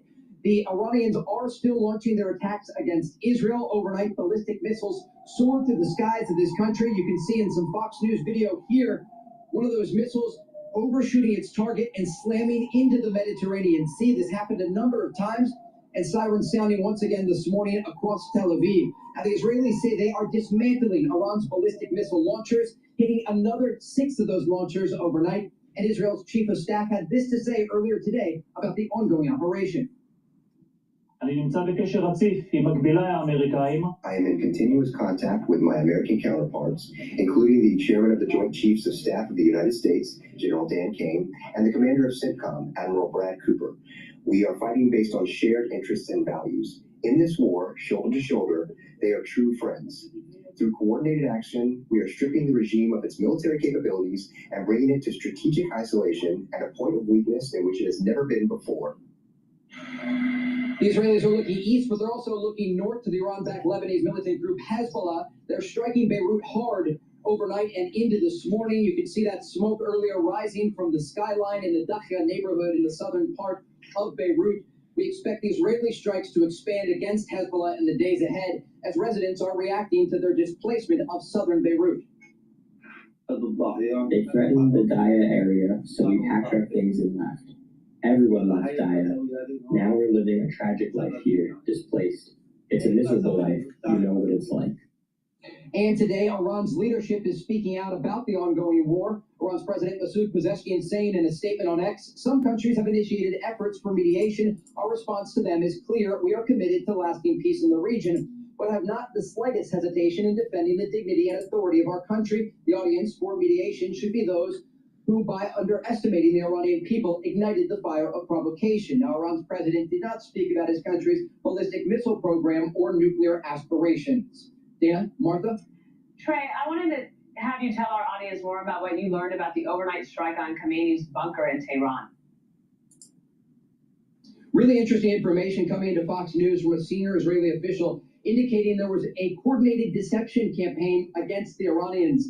And actually, on the Friday night into Saturday, the Operation Epic Fury began. The Israelis sent home their top commanders for Shabbat dinner with their families. They were posting coordinated messages with the Americans and even a statement from President Trump, all to try to deceive Iranian leadership into thinking that no operation was about to begin. And this is why they believe Iran's supreme leader was above ground when the planes made their way to Iran. And they say even once those planes were entering Iranian airspace, the inner circle of the Ayatollah didn't think to get him underground, and it allowed this strike to take place that took out the supreme leader and also around 40 plus top Iranian officials. Martha, Dana? Incredible, Trey. Thank you so much. We'll talk to you in a little bit. Thank you, Trey. Let's go to Jackie Heinrich over at the White House. Morning, Jackie. Good morning to you guys. President Trump just laid down the terms of this war. He posted to Truth Social, there will be no deal with Iran except unconditional surrender. After that, and the selection of a great and acceptable leader or leaders, we and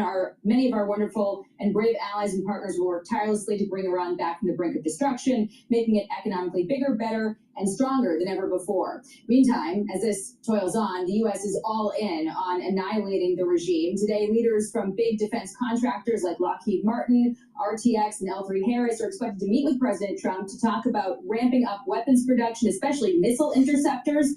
Press Secretary Caroline Leavitt just told me this meeting was previously scheduled, indicating it's not a direct response to the war in Iran. She said, quote, the U.S. military has more than enough munitions, ammo, and weapon stockpiles to continue demolishing the Iranian regime and finish Operation Epic Fury, no matter how long it lasts.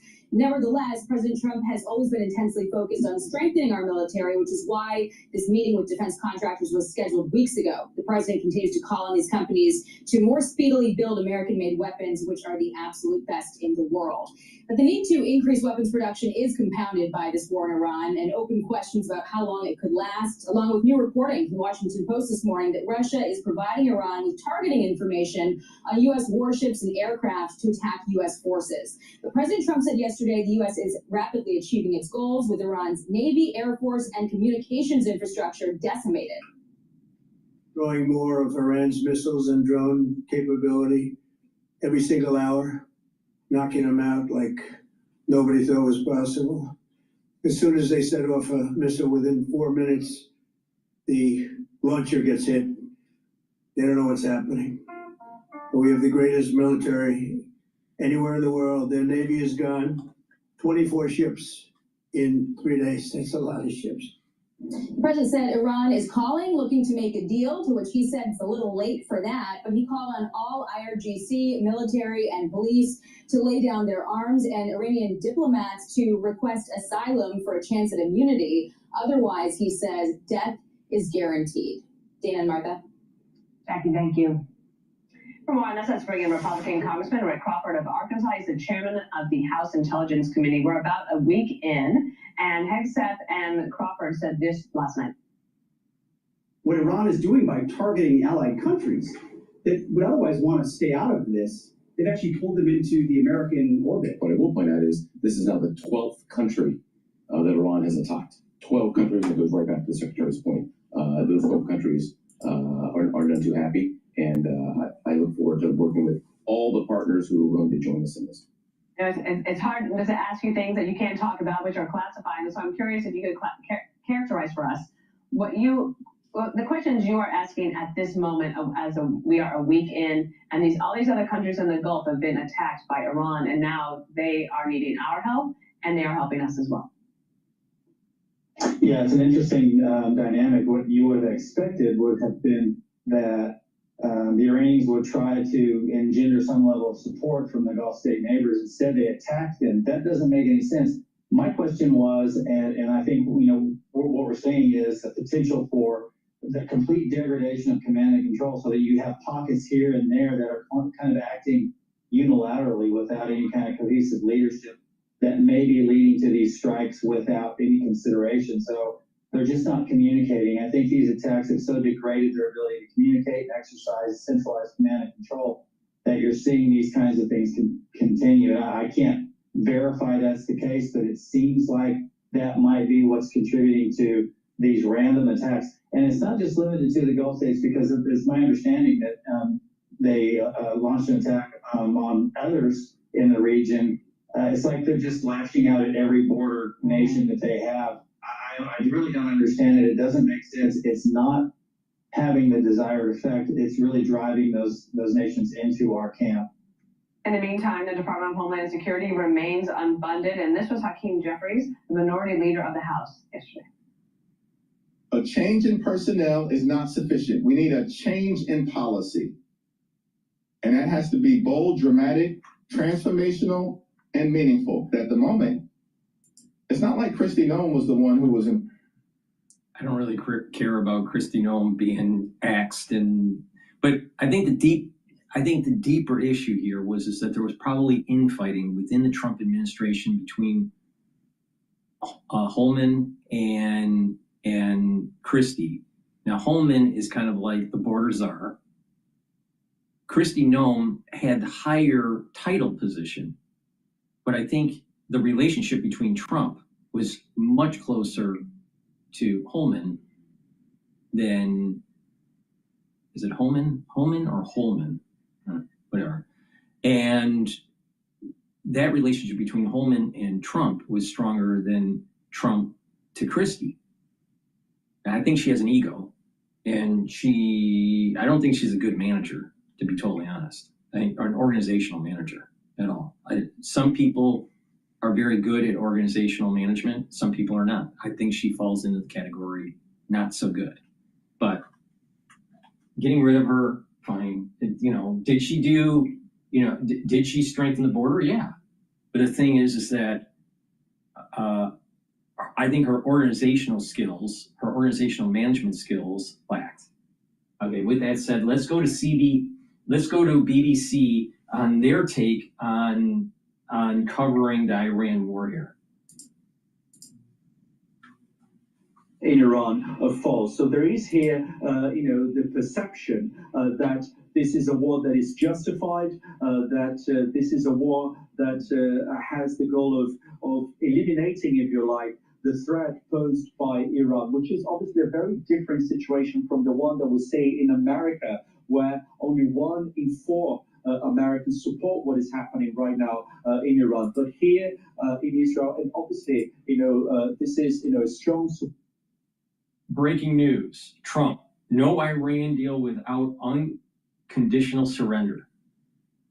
All right, now he wouldn't be saying this unless his military brass is saying, you know what, we are moving forward quicker than the timeline that we had projected. We may have some casualties, but we have air superiority and we're hunting now.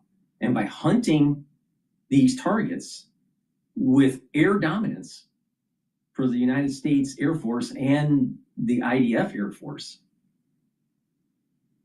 the IRGC is going to collapse. Now, the question is, what's going on with the Turkish troops moving into the northern front? All right. Well, that's kind of CIA-ish. And every time the CIA gets involved, things get screwed up.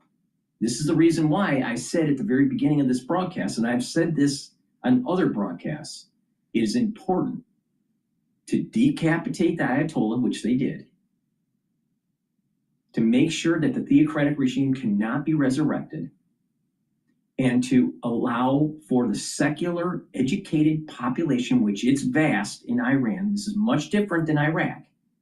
Iraq, you had sectarian issues. There wasn't really a country. There is a country called Iraq, but it's really an amalgamation of 3 factions.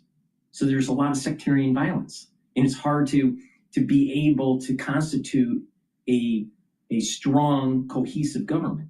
That's not the case in Iran. There are so many people that are educated that left Iran during the Iran-Iraq war in the 80s. I know for a fact because some of my professors were Iranian that left Iran during that war, all right? So there's a huge educated population in Iran, secular. To stabilize the economy in Iran, you need to make sure that the oil is flowing and the money is helping the citizens of Iran. And by having an international community like the IMF and the World Bank stabilizing their currency, making sure money is available for reconstruction, rebuilding, and having a group of 5 countries plus an appendage with the UN to use and to debate and to build up a constitutional republic. So a theocratic regime cannot happen, that the IRGC and the military apparatus is gone. But with this Turkish force that's coming in, I'm a little worried. Now, the problem is that the secular population isn't armed. And they're hiding because they're being bombed. So there's no protests, or very few protests that are going on against the IRGC. So the United States and allied forces need to knock out the IRGC and use the international community and its different agencies to stabilize the economy by making sure oil flows and the money is flowing to Iran, get loans through the IMF and the World Bank to stabilize their currency and their economy, and build a constitutional republic where there's equal branches of government between the executive, the legislative, and the judicial. They have an educated population and they're secular. They believe in modernity, all right? And that would be more successful than what happened in Iraq. Because in Iraq, you didn't have that many people that were educated. You didn't have as cohesive of a secular, educated population. And that's the reason why it's different. But if Trump keeps on thinking that this is going to be like Venezuela, stupid. Because what he's doing is propping up another theocratic regime. If Trump thinks that he's going to find some sort of easy solution to just find someone that he can deal with, that he can make deals, that's the wrong thing, because that's kicking the can down the road. The United States, so we never have to do this ever again. The United States and some allied nations need to work together, make sure the oil flows for the Iranian people, and that we give them a structure that's similar to our Constitution. They can modify it, but give them some sort of boilerplate constitution with balance of government pillars, judicial, executive, and legislative, and they have term limits, right? And not have a parliamentary system that can be dissolved and all this stuff, because those systems aren't very functioning. Just look at UK. UK is not functioning. Why? Because every so many years they kick out their prime minister because of lack of confidence. Even in the Israeli parliament and government system sucks because it's always in a state of flux. Look at France. If you step back, this is a lot of people talk crap about the United States, but the United States has the longest continuing government in the world. There's no country that has a longer government. None. Zero. None. But fine. Take a look at the whole world and pick a country. Is it Russia that has a longer government, continuous government? No. Than the United States? What about the UK? No. What about France? No. What about Germany? No. What about Spain? No. What about Italy? No. What about China? No. What about Japan? No. What about North Korea? No. What about South Korea? No. There's no country that has as long of a lasting government than the United States. Now, there are countries that have longer history, but there's no longer continuing government than the United States. So we have to step back and go, why is that? Maybe it's the wisdom of our founding fathers, which one of my ancestors were one of the 55 founding fathers, all right? Maybe there's wisdom in the Constitution. Maybe there's wisdom in the idea of balance of government. And we use that as the template to build a constitutional republic for Iran. Anything less than what I just said is fucked up.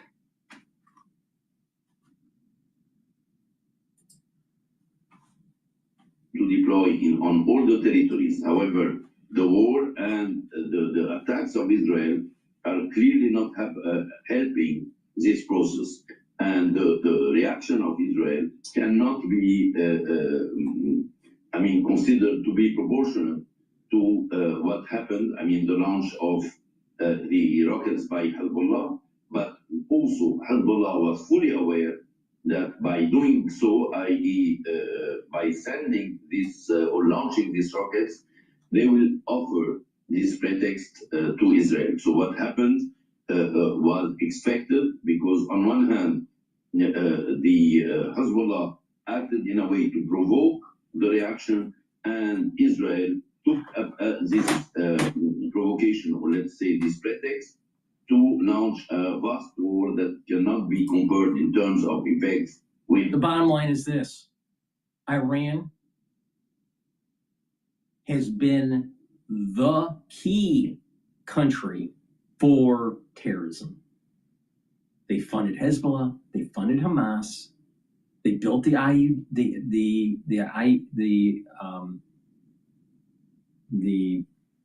bombs along the roadside during the Iraq and Afghanistan wars. They helped fund terrorism.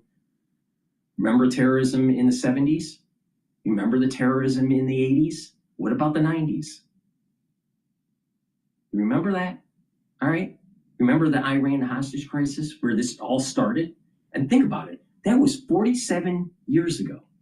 The Iran hostage crisis. And isn't it beyond just coincidental that it's the 47th president that actually says game over? The United States and the world at large will never have an opportunity like we have now to get rid of these theocratic regimes that are hell-bent on trying to destroy the great Satan that they call, right? They think the United States is Satan. All right, fine, okay. But do you really want to bet against Satan? I mean, you know, Satan seems to be pretty damn powerful. That was a little humorous, right? Laugh. So the bottom line is this. The United States is going to knock out Iran, and it is justifiable. It's justifiable. Now, there are a lot of people out there, oh, I don't want to send the troops to die for Israel, blah, blah, blah. Forget about what Israel's doing. This is about America, all right?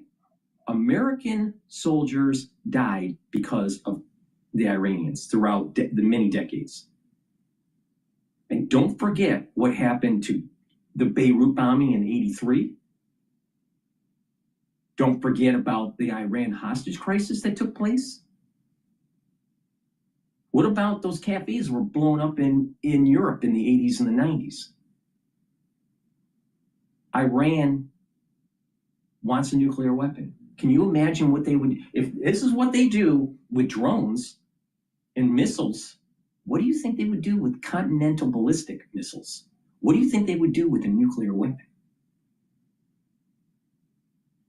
They had to be killed. The Ayatollah had to be eliminated. And the theocratic regime must not be resurrected. Now, I'm a little concerned about Trump. I'm a little concerned about Trump trying to find a person that is willing to make deals, because Trump is trumping.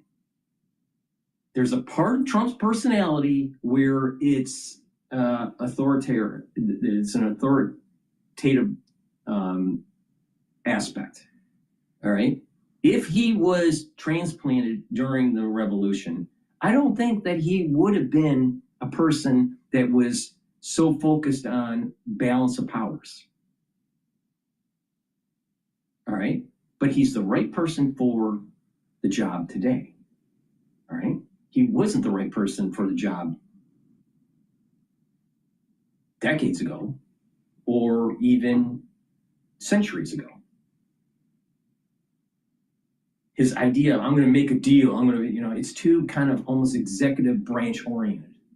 I don't think he understands the wisdom of the founding fathers with the balance of powers. And he thinks it's curtailing his authority as president. Well, that's true. That's what our founding fathers wanted. The legislative branch doesn't have full authority. The executive branch hasn't full authority, nor does the judicial branch.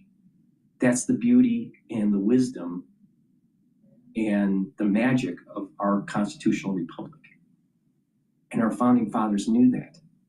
They listened to what was written down and warned by Plato about a democracy. A pure democracy doesn't work. It will always go into tyranny. It will always go to a totalitarian government. Constitutional republic will not. That's the wisdom. All right. With that, let's listen into CNBC. Situation that's changing literally by the hour, particularly by the day. Yeah, and you're not even mentioning things like mines, which are another additional danger to those crews, Brian. We'll watch it closely. Appreciate it. We'll talk in a bit. Brian Sullivan watching the energy complex for us. He mentioned Jan Hatzius at Goldman Sachs, and we will talk with him about these inflation concerns around crude, plus today's jobs number and more. Don't miss interview with Governor Myron as well today, ahead of the blackout period before the next Fed. All right, let's, how does Iran? All right, we're going to go to some live streams. But before I do that, please help support the work that I do and get the great products that I offer on my store, the-studio-reykjavik.com. The link is in the description. Use discount 5. I want you to save some money. You know, energy prices are up, so you need to save some money, okay? Use discount 5, all caps, discount the number 5, get $5 off any order. Now, if you take the supplements that I offer and you follow the protocol that I follow every day, you're going to slow down the aging process and boost up your immune system and have longevity. Good night formula, super important to help with brain function. It helps you to get into good sleep. Now, good night formula will allow you to get into 3 to 5 cycles of REM sleep and deep sleep.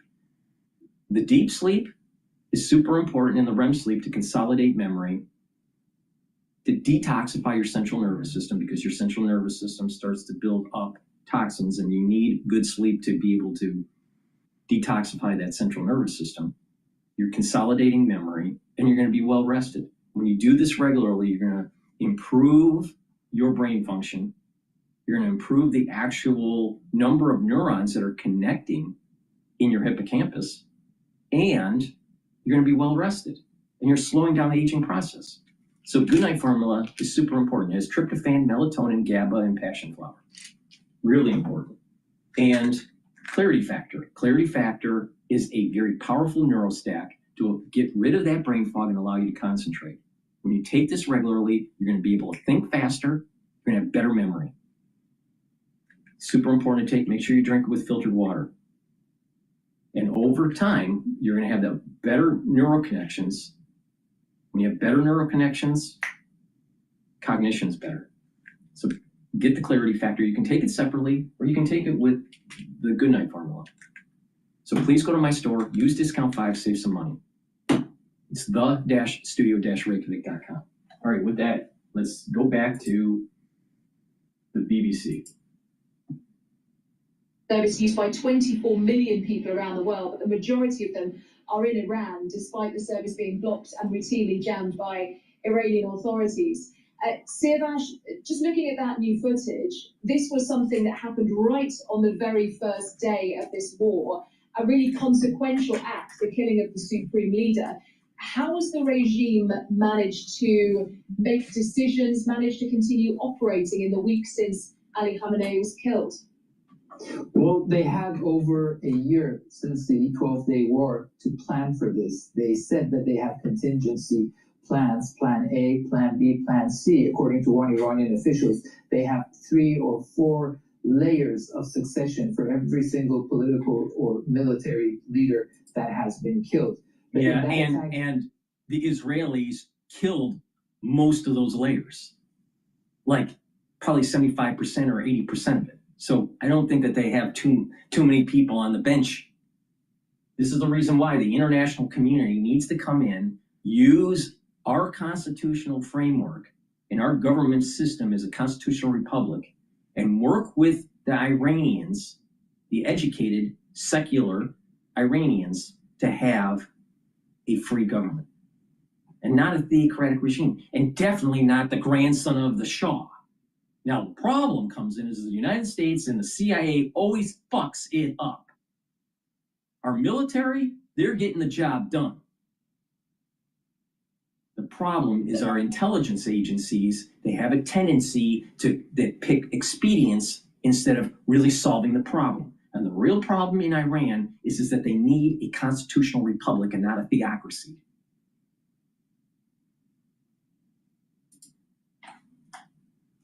Well, last night, Iranians in Tehran, the capital of the country, with a population of about 10 million, experienced one of the most intense bombardments. It was relentless and horrific. As the U.S. Defense Secretary described the attacks, we'll see a significant surge.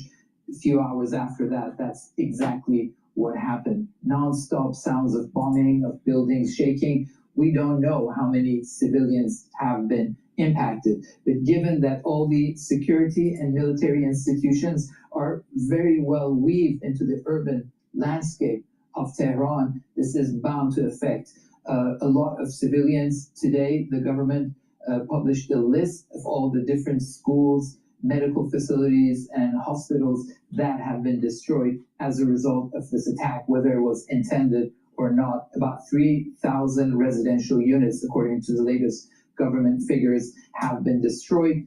And from the statistics published yesterday, over 1,000 civilians have been killed. That's the number that the Iranian Red Crescent has managed to gather from all across the country, despite the internet blackouts and obviously difficulties with communication.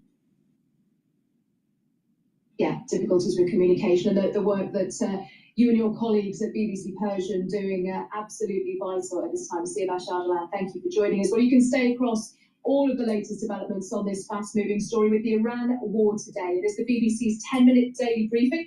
It's live at 6:30 GMT tonight on the BBC News Channel. All right, I want to listen into some other news that's taking place here. Okay, there's this U.S. deploys laser tech against Iranian drones. So let's listen into that. This is Fox News. I canceled all my food delivery subscriptions and upgraded to Cook Unity, and it's totally transformed the way I eat because every meal is crafted by award-winning chefs from across. Iranian Shahed drones pose a real threat to U.S. forces and our Gulf allies, so the Pentagon is now deploying new laser technology to help take them down. Brian Yennis joins us live from our London bureau. Good morning, Brian.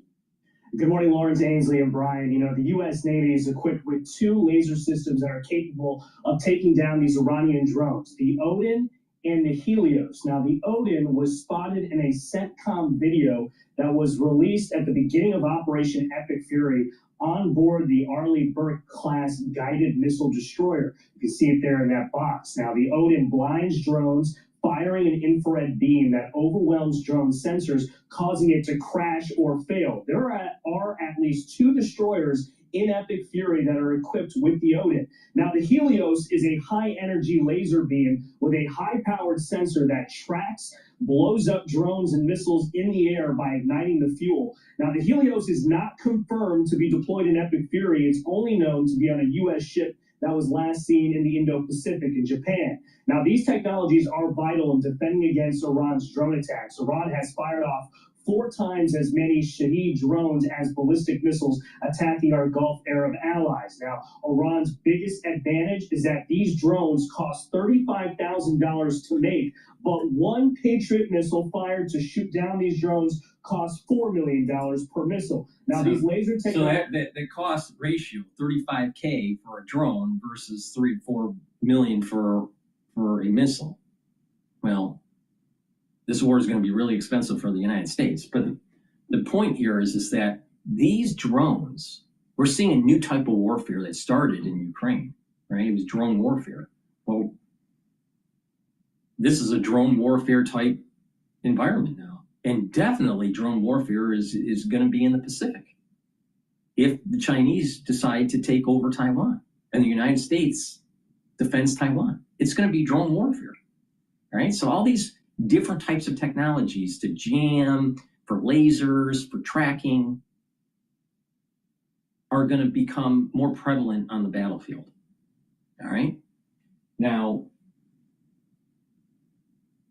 we need to find ways where our capability of knocking these things down are cheaper, right? But these things are becoming kamikazes. If you notice that these Shahed drones that are coming in, they're like kamikazes, except there's no kamikaze pilot. So, and they're hard to detect, and they can swarm and all this, and they're cheap. But they're really loud. If you've been paying attention to the videos and you listen as they're coming in, you hear this big buzzing sound that gets louder and louder before it hits the ground. But it's very reminiscent of World War II with the kamikaze pilots from Japan. Another thing that was reminiscent about World War II with this whole episode with Operation Epic Fury is our submarine destroyed a frigate, a Iranian frigate in the Indian Ocean through a torpedo. All right. Well, the United States hasn't sunk anything with a submarine through a torpedo since World War II. So hats off to the American Navy and them getting the job done. But we're in a different type of war that started in Ukraine, and that is drone warfare.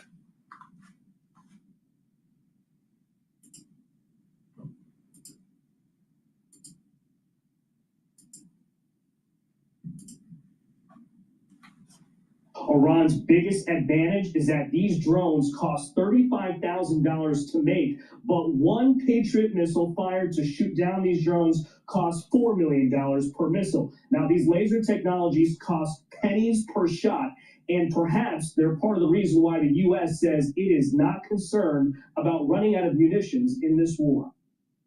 We've had a number of new capabilities being fielded. Obviously, I'm not going to talk about it from the operational perspective of what those are. But I think you have seen over a period of time us kind of get on the other side of this cost curve on drones in general. Now, meantime, Ukraine's President Volodymyr Zelensky says he has accepted a request by the U.S. and our Gulf allies to help in countering Iran's drones. Ukraine has become an expert at taking down Shahed drones fired by Russia. This is an ad from the Ukrainian company Wild Hornets, and it shows the Sting, a low-cost quadcopter interceptor that successfully takes down these drones. Ukraine has also used the Octopus. It's an AI-powered drone interceptor developed by the Ukraine and UK. It can track drones at night using AI and even go past electronic jamming. The Gulf states are reportedly, guys, discussing using the Octopus to defend themselves with these drone interceptors. They cost about $5,000 to make, much cheaper than the $4 million Patriot missile, which will ensure that our Gulf allies in the U.S. can stay in this fight for as long as they need. So much advancement in the Ukraine-Russia war. It's been war university for the world, and that's part of it. Brian, thanks so much. Thank you. I was reading about these, the laser technology. They say offers. I can envision, like, maybe they have this already, but I envision our drones having lasers and tracking system that we swarm the skies and they patrol, looking for the enemy's drones. They hunt them down and destroy them. So it's drones attacking drones, but in a very autonomous hunting kind of way, almost like having a pack of dogs and you're hunting, let's say, a fox, all right, or a coyote, all right, and you unleash the pack and they run and chase after it and destroy it. Something very similar. It's almost like foxhound, like a foxhound kind of hunt, but in the sky through drones and using tracking systems and lasers, hunting the enemy's drones and shooting them down. I can totally see this happening. Offers a low-cost, high-speed, and nearly limitless magazine for defense, can target, disable, or destroy unmanned aerial systems, fast attack craft, and missiles. I think the Israelis are using it, and we're using it on the southern border. They don't like to talk a lot about it. Whatever, it seems like to be the answer. The negativity, they say this has a hard time in cloud cover and has a hard time in rain. So, well, I don't know how much is raining in the Middle East. That's good for us. So the other big story is, if you want to reopen the Strait of Hormuz, if you want to have to be able to really target the IRGC, you have to get rid of short-range and long-range missiles, especially got to get rid of the drones. Among the people that are disappointed we haven't done that yet is a guy that used to be at CENTCOM, the Vice Admiral Robert Harwood, who actually, by the way, grew up, for the most part, in Iran. And he said Central Command has got to take out these missiles, and then everything changes. Watch. And I'd like to see them make sure they're up. Whoa. Well, stop. I just built a budgeting app in Base 44. Guys, Nina just built an app. Impossible. Maybe I can't code. Interesting. I'd like to see them make sure there are no more missiles and drones coming out of Iran. And that's still happening. So that's something that would remain number one in my priority list. If we can make sure they can't project power, then we have all the time in the world to go in and take out their production facilities, focus on the IRGC, focus on the nuclear power. They've been focused on this problem for decades. We know the capacity. What's the wild card is how much they grew their drone inventory and how well they've hidden them. But that's got to be top of the list, using your ISR to look for that, hunt it, and to just persistently and consistently strike it, disabling that capability. So of course the launchers too. Yeah. That was a great interview because he talked about he went to the Naval Academy and some of his peers at the academy also grew up with him in Iran. He moved to Iran in like 5th grade, right, and stayed there through because his dad's In the job. 60s. Yeah. Right, and he said some of his friends he's talked to, they're all cheering, they're excited for hopefully a change in regime. But I think to the point that the guest was making, the Admiral, I think this is on the list for the Pentagon. You know, none of us are privy to the plan that the Secretary of War and, you know, CENTCOM are operating with. But, you know, the general did make it very clear that they are using different capabilities that we hadn't used in modern day time. I think one thing the audience have to take into consideration when we have guests on, especially past generals, there are going to be differences in strategies on how they perceive the war should be ran based on their experience. But don't bet against the United States. I'm telling you, don't do it. You bet against the United States and you're going to get fucked over in terms of markets or in terms of our military prowess. We will win. We will prevail. 100%. There's nothing stopping us. Now, that doesn't mean that we're not going to have casualties. Of course we're going to have casualties. But knocking out this crazy theocratic regime in Iran was the right thing to do. Now, all those people out there that are America first and I don't want to go to Iran and blah, blah, blah, blah, blah, blah. The bottom line is this. The reason why we have the opportunities in terms of safety, in terms of the economy, in terms of the way of life that we have is because we take risks and we prevail. Don't bet against the United States. Now, there's a lot of people out there that want to hide under their bed and don't want to go to Iran and blah, blah, blah. The bottom line is this. America would not be America if we didn't exercise some of our muscles, especially with our military. Now, you take a look at what's going on, and you look at the full arc of this, going all the way back to the Gulf War in 91. And you're seeing this smart technology and coordination with C2, you know, the command and control. All right? And you're seeing that there's no country that has the economic prowess, the military hardware, and the military experience of using that hardware and the logistics and the organizational skills that you need in the military to execute properly than anyone in the world. Not the Chinese, not the Russians. The Russians have experience. They don't have the economic prowess, and they sure as hell don't have the military hardware. We just blew up the defense systems of the Russians and the Chinese in Iran in one day. And now China is saying, well, they're not going to spend as much in military, supposedly. This is what they're telegraphing just 24 to 48 hours ago. China knows we're going to kick ass.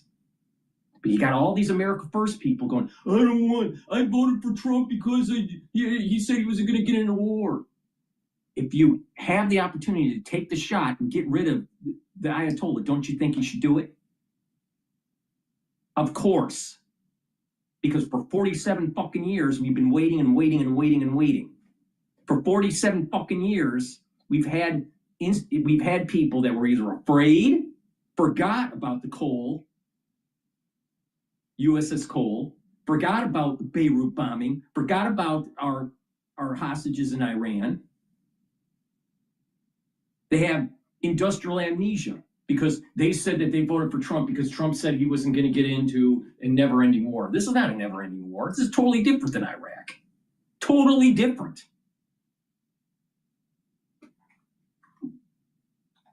So you got Fuentes and you have Alex Jones and you have Scott Ritter.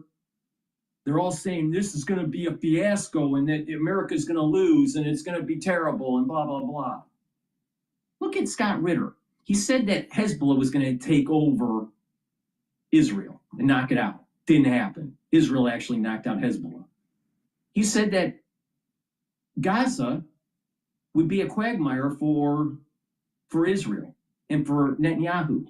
Gaza is completely destroyed. And guess who won? Israel. He also said that Syria was going to be a big problem. Syria melted away. Now, this is starting to sound biblical, that there's some blessing that's going on with the United States, with Israel, and with Trump. Doesn't it seem like it? I mean, if you pay attention, I mean, it does seem biblical, doesn't it? All right? Especially this war in Iran on the eve of Purim. That's all about the Persians and how the Persians, how they try to destroy the Jews, and guess what? The Jews won. All right? What we're seeing is biblical here. Now, that doesn't mean that we're not going to have some problems down the road. But the thing is don't bet against the United States. And taking the shot, seeing the opportunity to knock out the Ayatollah was the right thing to do. Now, the next step is to make sure that there's a constitutional republic and not just some sort of provisional government that is a puppet to the CIA and to Trump. I'm concerned about that because Trump is not an intellectual. Trump is blessed. Trump is rich. Trump can take risks, and a lot of times he wins with that risk because of his blessing, but he's not an intellectual. He has street smarts, but he's not an intellectual. And intellectuals are the ones that gravitate to the concepts of constitutional republics and balance of government, while street smarts has a tendency to, view things in terms of absolute power. All right, that's where Trump's weakness is. But I voted for him. I would still vote for him if he ran, but he's not going to run. But I voted for him 3 times, and I support my president, and I support the what the military is doing, taking the shot, knocking out the Ayatollah, and knocking out the IRGC was the right thing to do. Not only that, we're using this as beta testing technologies, so when the big war happens with China, we win. You got Nick Fuentes and you got Scott Ritter and you got all these, retired generals saying, oh, Trump's going to fail, Israel's going to fail. It didn't happen. Where is he failing? And not only that, these same people were saying that Israel was going to fail when they went after Hezbollah and Hamas. They're going to fail. They didn't fail. It's the same kinds of people during the tariffs. When Bloomberg was interviewing all these expert economists, some of them Nobel Prize winners, they all got it wrong. And if you paid attention to what I said in April to buy into the market, you would have made 20% return on your money. And those economists, if you followed what they did, what they were recommending, you would have lost out. Don't bet against America. Why? Because we're blessed.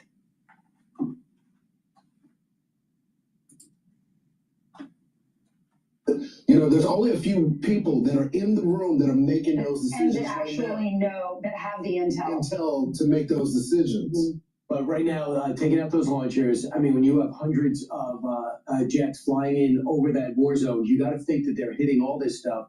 And what they've done, and you can see the propaganda video that's out, underground are just hundreds and hundreds, maybe thousands of drones underground. Oh, yeah. So we have to find out where they are. And those are the Shahed drones who basically we learn from. Those are one-way attack drones, suicide drones. But so much of this stuff came out of Ukraine. That's why we are asking Ukraine to help with their drone technology. And they have said, we're going to help any country that's helped us. So they're helping them out. And that's... Oh, and another point that I'm making here. War is hell. People are going to die. There's going to be collateral damage. But we will win out. But not just that. People out there that are demonizing the situation, all right, and like going, oh, I don't like it, oh, I voted for Trump, or I don't like Trump, and blah, blah, blah, he's a warmonger, and knocking out the regime was the right thing to do. But if you pay attention to what I am doing, if you pay attention to what I'm saying, you will make money on this. Because you keep on, people out there keep on saying, oh, all these wars just make the rich richer, and all these wars just, it's just for, another country like Israel, or, for, some other, nation. There were people during World War II, before we got involved, that were the America First, didn't want to get into World War II. Do you think killing the Nazis was the right thing to do? My great uncle was airborne during the war. He killed Nazis for his job description. All right? That was the right thing to do. But you had America First people. America First, this term, goes all the way back to World War II. All right? And they were saying, oh, they don't want to go into the war. You'd be dying for the British, or you'd be dying for the French. How's that any different than what people are saying about Israel right now? And they were wrong back in World War II. They're wrong right now. And that's history and facts. The reality of the situation here is you can benefit from what's happening if you pay attention. If you pay attention, you can make money on the news. And you can actually say, you know what? You can make your family better off, or you can improve your economic situation instead of being a victim. So if you pay attention, I'm telling you how to make money on this.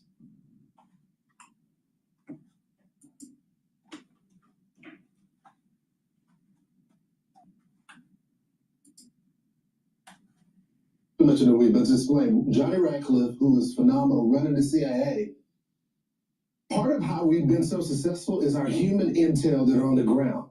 The moment a country is now in war, the way they move around the country is much different. So we got to take that in consideration. They're reporting back to command on what they're seeing on the ground. Something we haven't talked about in I guess, a week. We talked a lot about, there are so many people that live in Iran that were not in support of the Ayatollah. Right. So they were helping out Israel or helping out neighboring countries, maybe even America, with what's going on. That's right. On the ground in Iran. The intel, the military hardware, the risk-taking, the professionalism, the training, all of this is coming together. Now, do you really want to bet against America? You really think that's the right move? Do you really want to bet against what's going on? And what's happening is biblical. Biblical. So all these America First and fuck Israel and Trump's a bad guy now because he decided to be part of operations to kill the Ayatollah. Oh, you don't want to benefit from the American Empire? What do you think Caesar would do? What do you think the Roman Republic would do in a situation like this?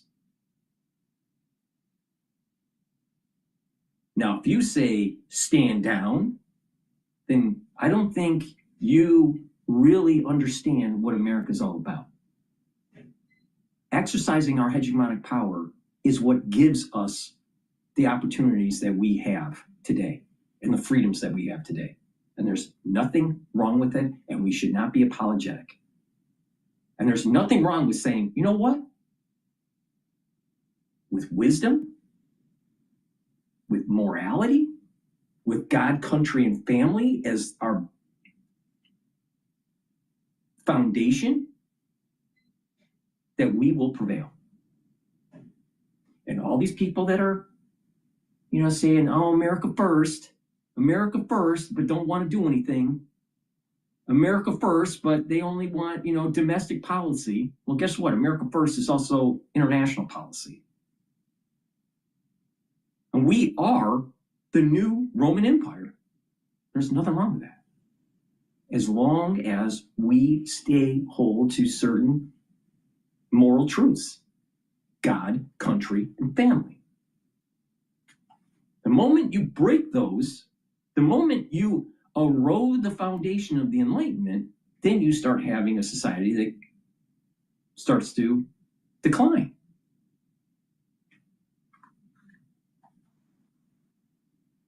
But really, sit back, think about it. If this situation was teleported back to the Roman Empire days, what do you think Caesar would do?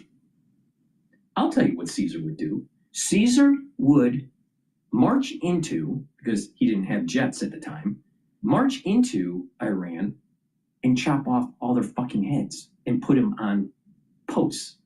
Now, some people would say, Dr. Paul Cottrell, that seems to be a little bit hyperbolic. You're speaking on hyperbole. No. Caesar marched into Gaul and chopped off their fucking heads. And that's exactly what we should be doing.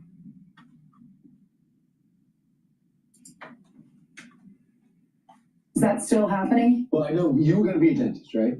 An orthodontist, yes. Orthodontist. Sorry. Right. So there's a story out there today that the Mossad has gotten people, dentists, with elite to access to the elite, and when they do their dental work, they put tracers in their mouth, and that's part of the reason we've killed so many commanders and that they wiped out so many generals in the 12-day war. Because they killed them because well, now they can't do it because you just told everyone what they're doing. I read it. I mean, I didn't pioneer that. That's crazy. They expect the IRGC to leave their cavities from now on, and not go for their so they can't meet in person. They can't use pagers. They can't use cell phones. They can't communicate, and they can't go to the dentist. Right. So they're going to be rotten from the mouth. And they can't go to the bunker where the Ayatollah was going to fight gingivitis on their own.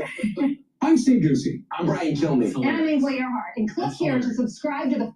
Please go to my store, the-studio-reykjavik.com, and support free markets. Support capitalism.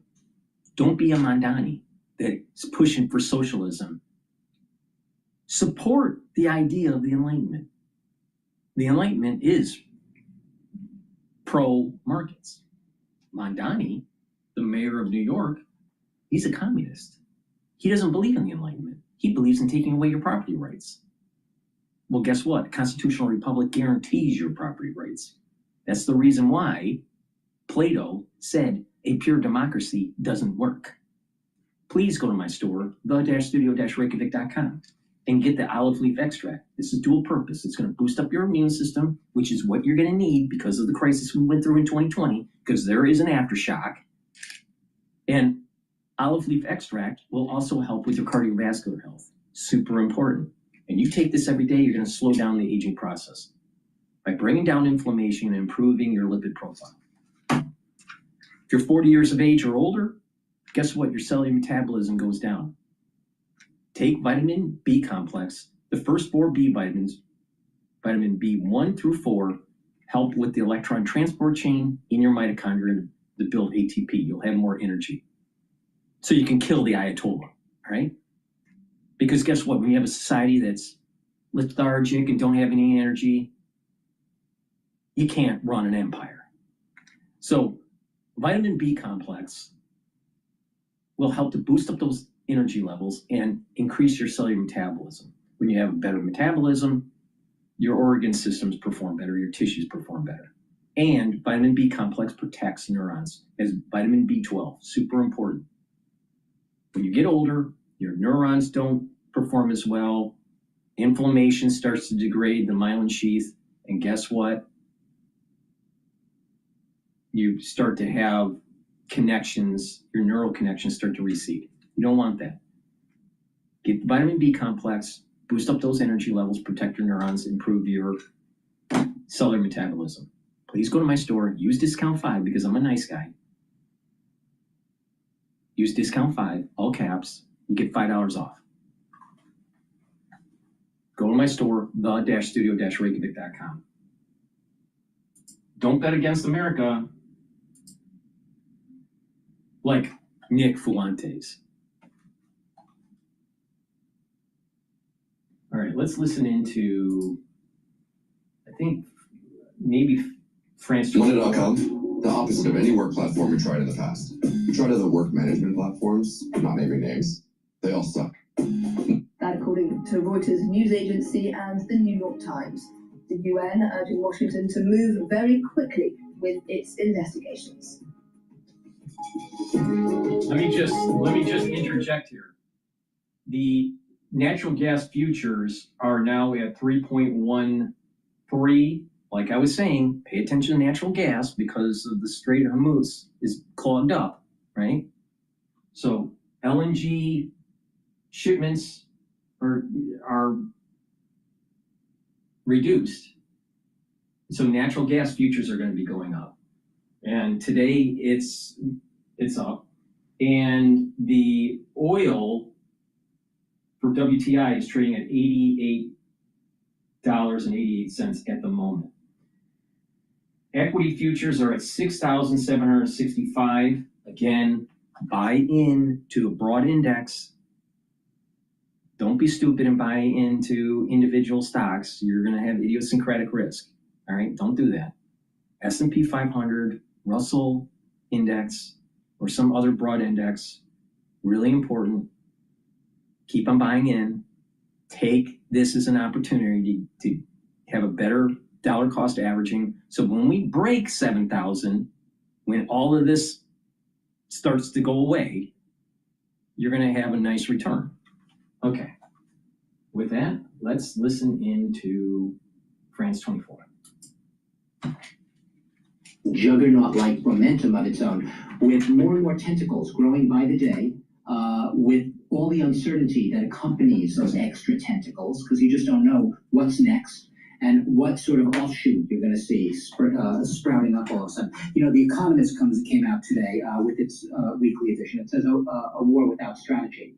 And that essentially, for many people watching this war, both within Iran, around the region, but also here in Europe, that sort of sums up this sense of a war that was launched. What is this idea that war without strategy? General Kane had strike packages months ago that were prepared with different option matrix for Trump to pick. So how can he say that this was unprepared? There's no strategy. Of course there's a strategy. But that's conducting the war. Now, I'm a little bit worried about Trump's tendency for authoritarianism. I'm concerned that he's going to be expedient on trying to find a leader that he can deal with, even though long term, it's not the most beneficial for the Iranian people.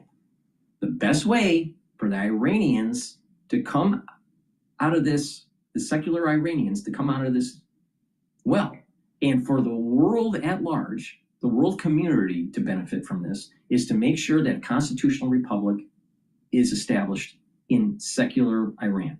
There's a lot of educated people. We can use the IMF and the World Bank to stabilize their economy, use oil revenues to help rebuild and to stabilize their government, and use the template of a constitutional republic like the United States so they can build on that and use the international community of maybe of 5 major superpowers or powerful allies with some UN capability to make sure that there are free elections and that a constitutional republic is established for the secular, educated Iranians. This is not Iraq, totally different. Totally different. If anyone that has known people from Iraq and from Iran, you know that the educational backgrounds are radically different, and there's more of a cohesive secularism within Iran. But if we start having the CIA getting involved for expedience, we got a problem.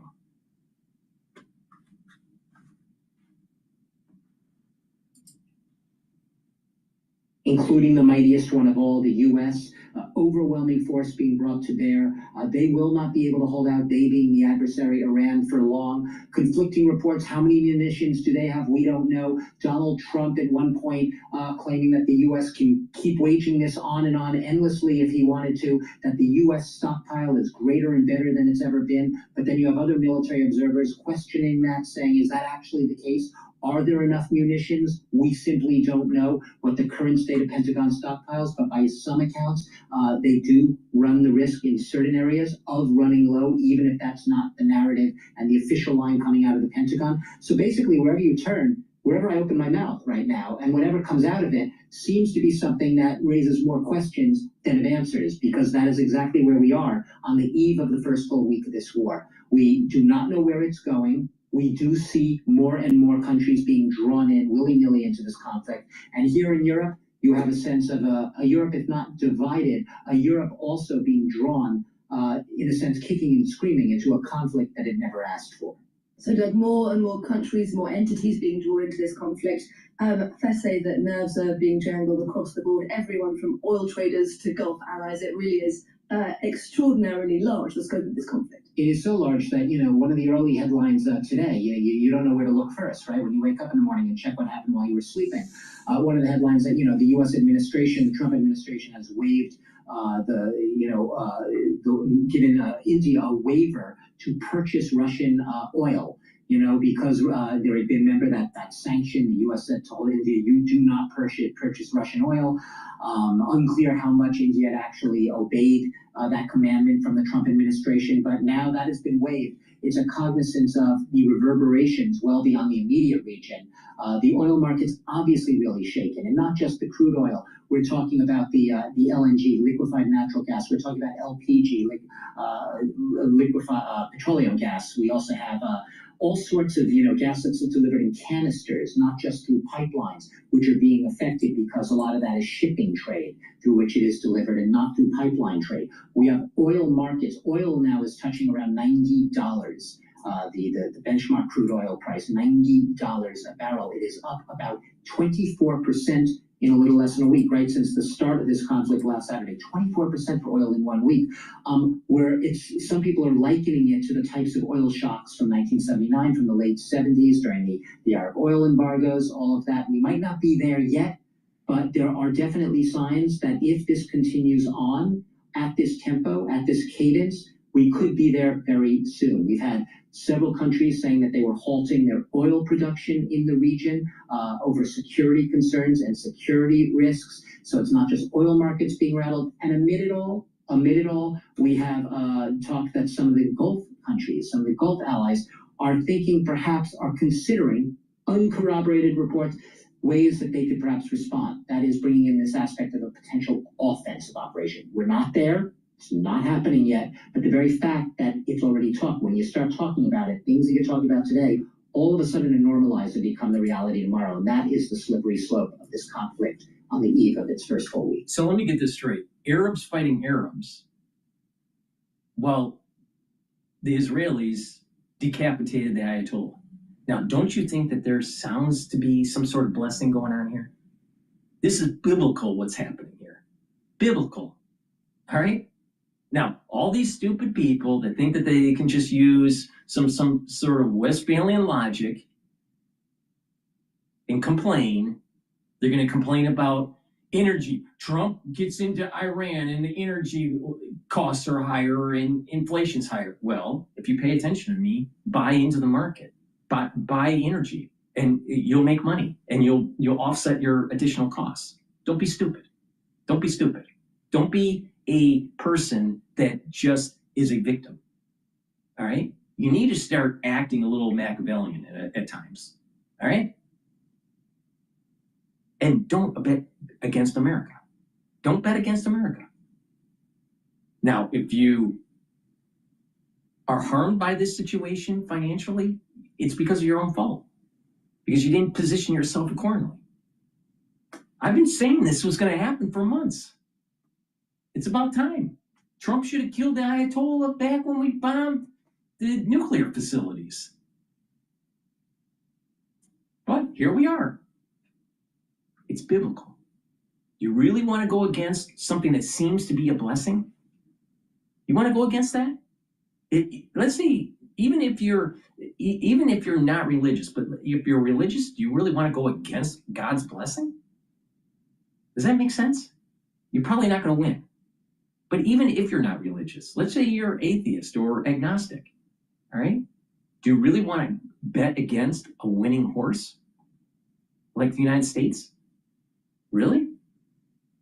I wonder how that's going to play out for you.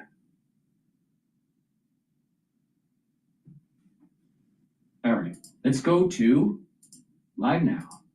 Trump says he wants role in picking Iran's next leader. Now, this is where I'm a little worried about the CIA and picking expedients versus taking the time to building a constitutional republic for secular educated in Iran, and to make sure that a theocratic regime can never, ever, ever rise up and have power in Iran.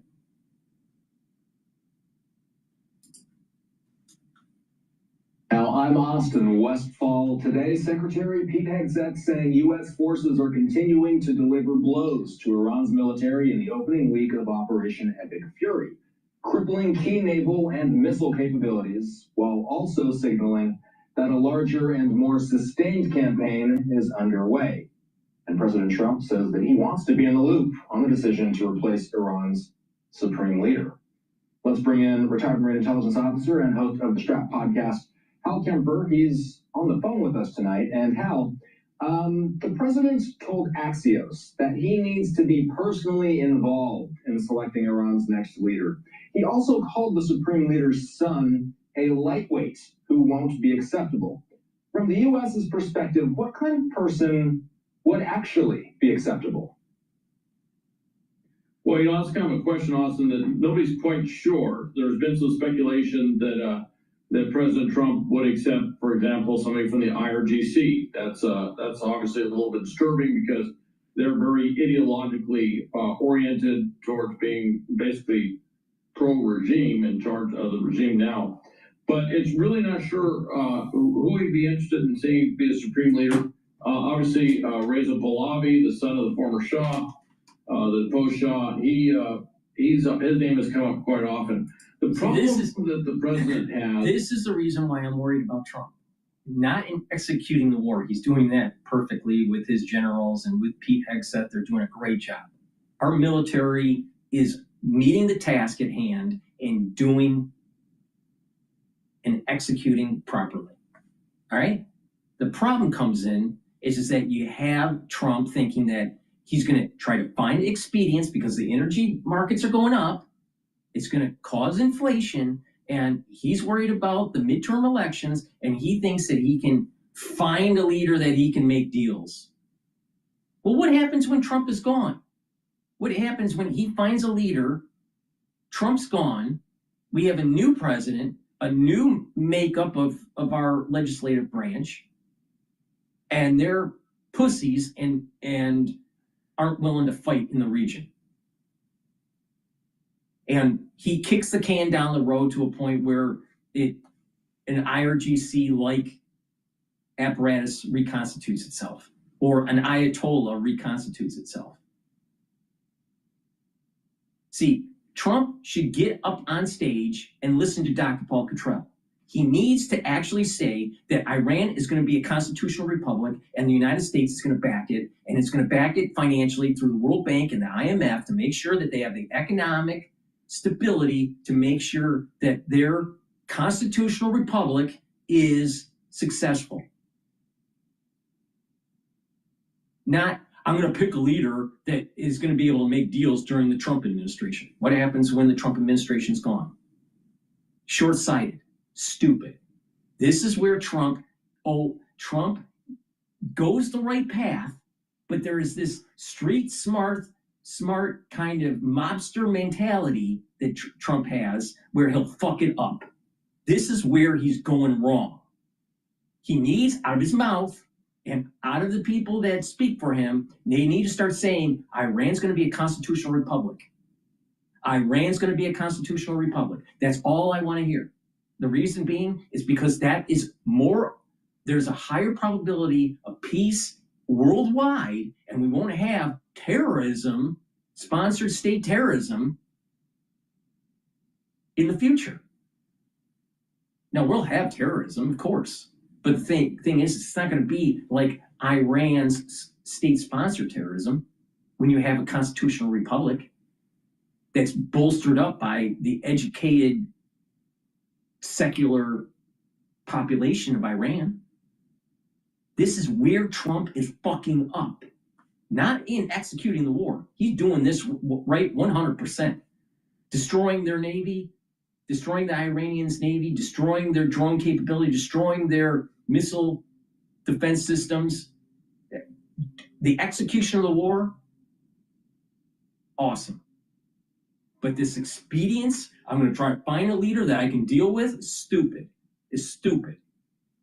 Stabilize the economy with the World Bank and the IMF and set in motion a constitutional republic that's bolstered up by 5 powerful nations: the United States, Germany, France,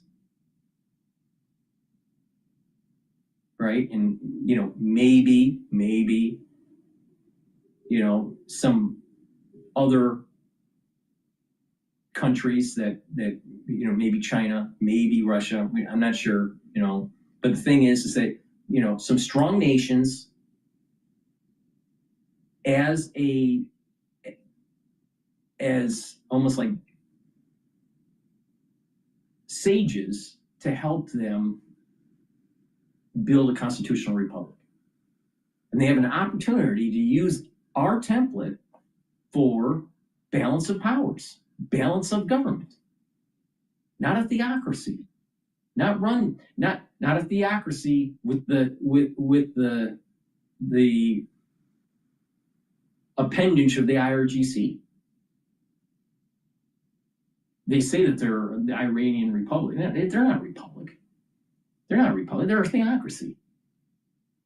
But this is a perfect opportunity. But if Trump keeps on looking for expedience and gets the CIA involved, then what you're going to have is either a monarchy, reconstituting the monarchy, reconstituting the Ayatollah, or doing some sort of quasi vassal state kind of thing. Now, this is different than Iraq. Totally. They're educated in Iran. This is different than Venezuela. This is a perfect opportunity to have a constitutional republic. And we actually give birth to the Iranian constitutional republic. But Trump is missing out on this opportunity. Stupid, because he thinks like a mobster, because he's not an intellectual. He has a lot of street smarts. He's a blessed individual. It's probably better to be blessed than to be smart. But the thing is that he's picking expediency because of politics and because of economics. And in the long run, it's going to hurt Americans when Trump leaves office. So for it to be a long-term solution for America and for the Iranians, you need a constitutional republic and not some sort of yes man that Trump picked. Stupid.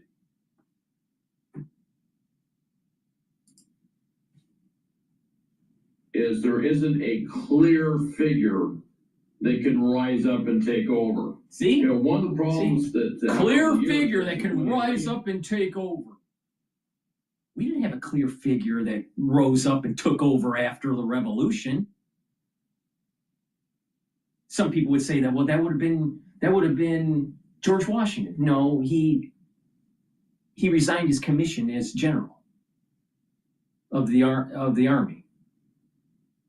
It was Congress and the making of the Constitution and the buying into the Constitution of the different colonies that led to this great nation that we have today.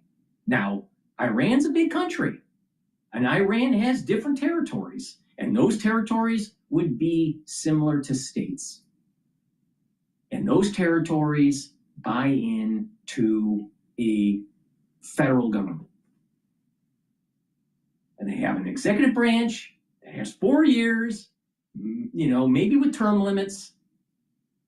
There's free elections, and you have a legislative branch, bicameral, like a Senate and a House of Representatives. and you have a judicial branch, not this idea in the news that you keep on hearing, oh, who's going to be the leader that takes over?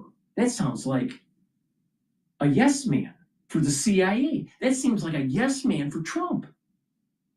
But is that really what we are doing with the military? Is to create a yes man, to create a problem later down the road? We will never, ever, the United States will never have an opportunity like this again. Do it right.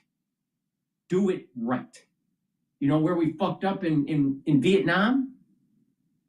We fucked up on Vietnam because we picked the wrong side. We shouldn't have been backing this South Vietnam. We should have backed the North Vietnamese before Ho Chi Minh became so communistic.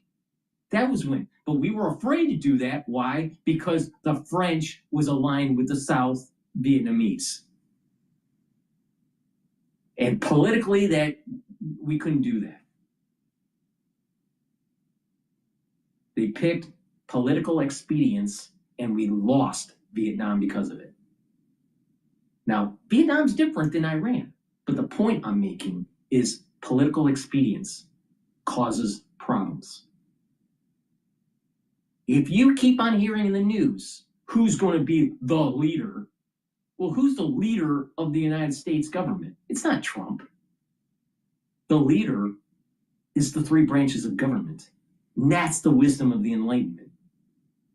And anyone that doesn't understand this, you're just too fucking stupid.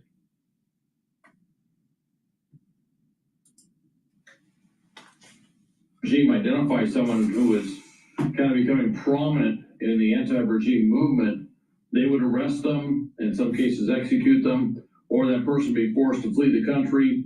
And at that point, they were no longer a threat to the regime, but that leaves kind of... Iran doesn't need a leader. Iran needs a functional government that has balance of powers. That's the answer. Trust me. Trust me. Dr. Paul Cottrell isn't wrong.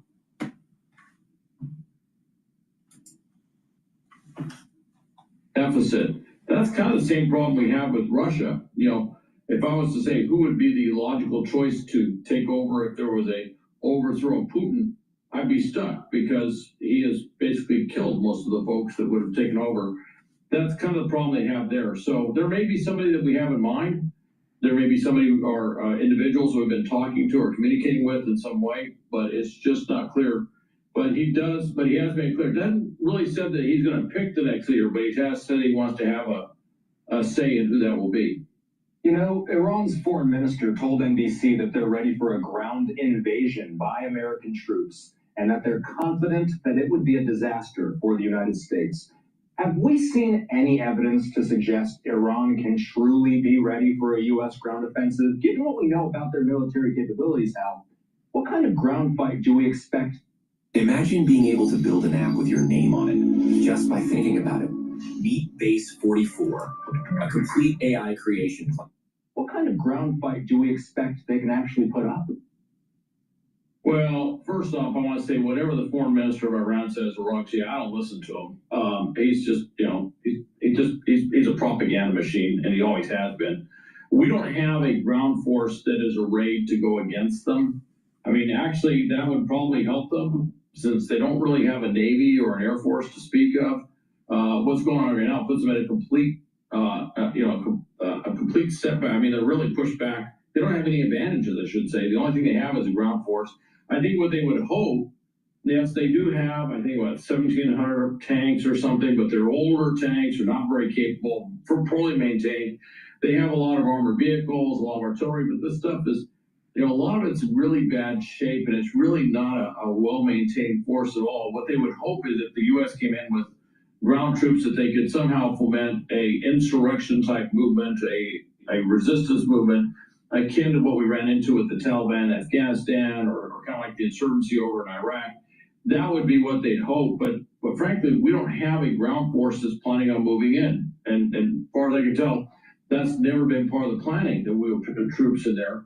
Any boots on the ground stuff look to me like maybe some isolated raids or something like that with special operations forces, but there is no big movement to do so. So when he says that, I'm not quite sure what his goal is. Probably the same thing. He's probably thinking I'm going to intimidate the U.S. like intimidating the Gulf states by bombing them.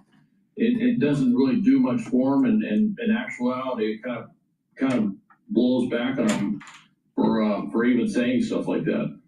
So I've been taking live looks at Beirut, Lebanon. We've got the live vantage point on our screen right now. Hal's joining us via the phone tonight. But Hal, we've also been asking our viewers to send in questions. Producer Joni here is on our new producer camera. And Jonah, you've been going through these. What are you seeing? Yes, Austin, I'm very happy to jump on here and try something new at Live Now. Obviously, a very busy week for us. But I have a couple questions that are from our viewers. First one is from John S., all the way in Australia, who is asking, how could the U.S. help assist in regime change and prevent civil war in Iran? That one for you, Hal. That's a really good question because, well, frankly, as you know, there are reports coming out, more reports coming out today, that there's a resistance movement, a militia movement that's opposing the regime that's popping up in the Kurdish area. And there's talk about the Azeris. In fact, Iran just bombed Azerbaijan, kind of make a statement to Azerbaijan to say, don't support the separatist movement there, which I thought was interesting. So in that regard, that's kind of I don't know if you want to call it a civil war, but it is kind of a civil war. They're trying to break off and become separate areas. And we're definitely with the Kurds, we seem to be very much behind that. So I don't know if we're going to try and prevent a civil war in that regard. But as far as regime change, the idea right now, and this is part of what we're executing, I should say, is we're going after the IRGC, the Revolutionary Guard Corps, all right, and of course this kind of ideological militia that they have as well. And basically, these are a couple things that prop up the regime. So we've been targeting them, trying to cause attrition, trying to destroy their command and control, trying to basically make it impossible for them to repeat what they did in December and January when they went after the protesters and may have killed, some estimates are as high as 30 or 40,000 protesters. We're trying to stop that from being a reality. If they cannot oppose the protests, if the protesters were on the streets and they could actually, take over government buildings, take over government offices, things like that, the possibility of a regime change simply by being unopposed is a reality. The other side too, and we definitely are saying this a lot, is we're trying to encourage all the Iranian forces to lay down their arms. But particularly we would like to see the Artesh, which is the more secular military and certainly the secular police forces, to not weigh in on the side of the regime if this comes about, but to actually side with the Iranian people. If all that came about, that would be a way that it could happen, and we're doing it right now through air power, missiles, things like that. We did get some video in today from CENTCOM. This is exactly what they posted, Hal. Let's take this in full. Today, Secretary Hegseth and Admiral Cooper updated the U.S. And updated all of us, I should say, on their naval progress. They said that Operation Epic Fury has sunk more than 30 Iranian ships. It's slashing the Iranians' missile launchers, and they're also shifting toward dismantling Tehran's missile production. CENTCOM posted this today, showing what they say is an Iranian drone carrier ship, roughly the size of a World War II aircraft carrier. So Hal, if you take out a country's naval capabilities, how crippling is that to their military as a whole? It's not any country, it's Iran, and that's very specific. With any country, it depends on which country it is with the naval capabilities. Some countries have very little in any way of naval capabilities. Iran had considerable naval capabilities, relatively speaking, of looking at its neighbors and stuff like that. What this does, though, is it stops them from projecting power, certainly on the seas. Now, there is something that I have not seen yet, and that is the plethora of small boats and these midget submarines that the Revolutionary Guard Corps has in the Strait of Hormuz, and the capability to lay a lot of sea mines in the Strait of Hormuz. Those are a couple of capabilities I'd like to hear more about. But as far as the big assets like this, You may recall sometime back when there was the drone wave or whatever over New Jersey and all over the eastern seaboard, and there was a story out there that this drone carrier, Iranian drone carrier, was sitting off the coast and it was launching all its drones. Well, that story was completely untrue, but it did point to the fact that they did have this drone carrier that could do something like this. Now that's gone. And basically, we're just simply eliminating all their Navy, which really curtails their ability to protect any ships that are carrying arms, say their proxies anywhere, like the Houthis. Also, any ability to move anything themselves directly in that regard. And it leaves the, basically all the waterways around Iran completely exposed. So it can make a big difference, and I think it was a very smart move. I've been looking at Iran for a lot of years, and every time I looked at it, it's like, first thing I'd want to do, or one of the very first things, was take out the Navy. And that's exactly what we did. Yep. I hear producer Jonah has another question standing by. Jonah? Yes, Austin, another question. Are you researching dental implants? There's a lot of dental offices that'll talk about doing their teeth in a day process. A lot of times what they mean is... Yes, Austin, another question for Hal here, this time from Carol out in California. Just remember, to all of our viewers, you can scan that QR code on your screen using your phone, and hopefully we'll be able to answer some of those questions on the air. But as for Carol's question, she asks, are Iranian citizens still taking to the streets? And are they being killed by the police or military? Of course, this is something that we heard about in the many weeks and the months leading up to the strikes on Saturday, but not so much we've been hearing about it this week. Well, they actually had curtailed a lot. There was a big surge in counter-protest killings, for lack of a better term, in January that took place, and just the sheer carnage inflicted by the regimes, the IRGC and the regime's basically forces killing protesters meant that people basically quit protesting. Now, what I've seen is a video of some cities further away from Tehran and other areas where there are protesters out on the streets, anti-regime protesters. But they are further away from Tehran, further away from some of the major Persian-dominated cities, and so we're seeing some of that. But that's one of the things that everybody's watching for. Is there a point, and this will be an attrition issue, this will be, when there's enough destruction of the regime's security forces that people might feel comfortable to go out and actually protests on the streets, and right now they're not there. Of course, the other thing is there's such an active air war going on with constant strike missions and stuff.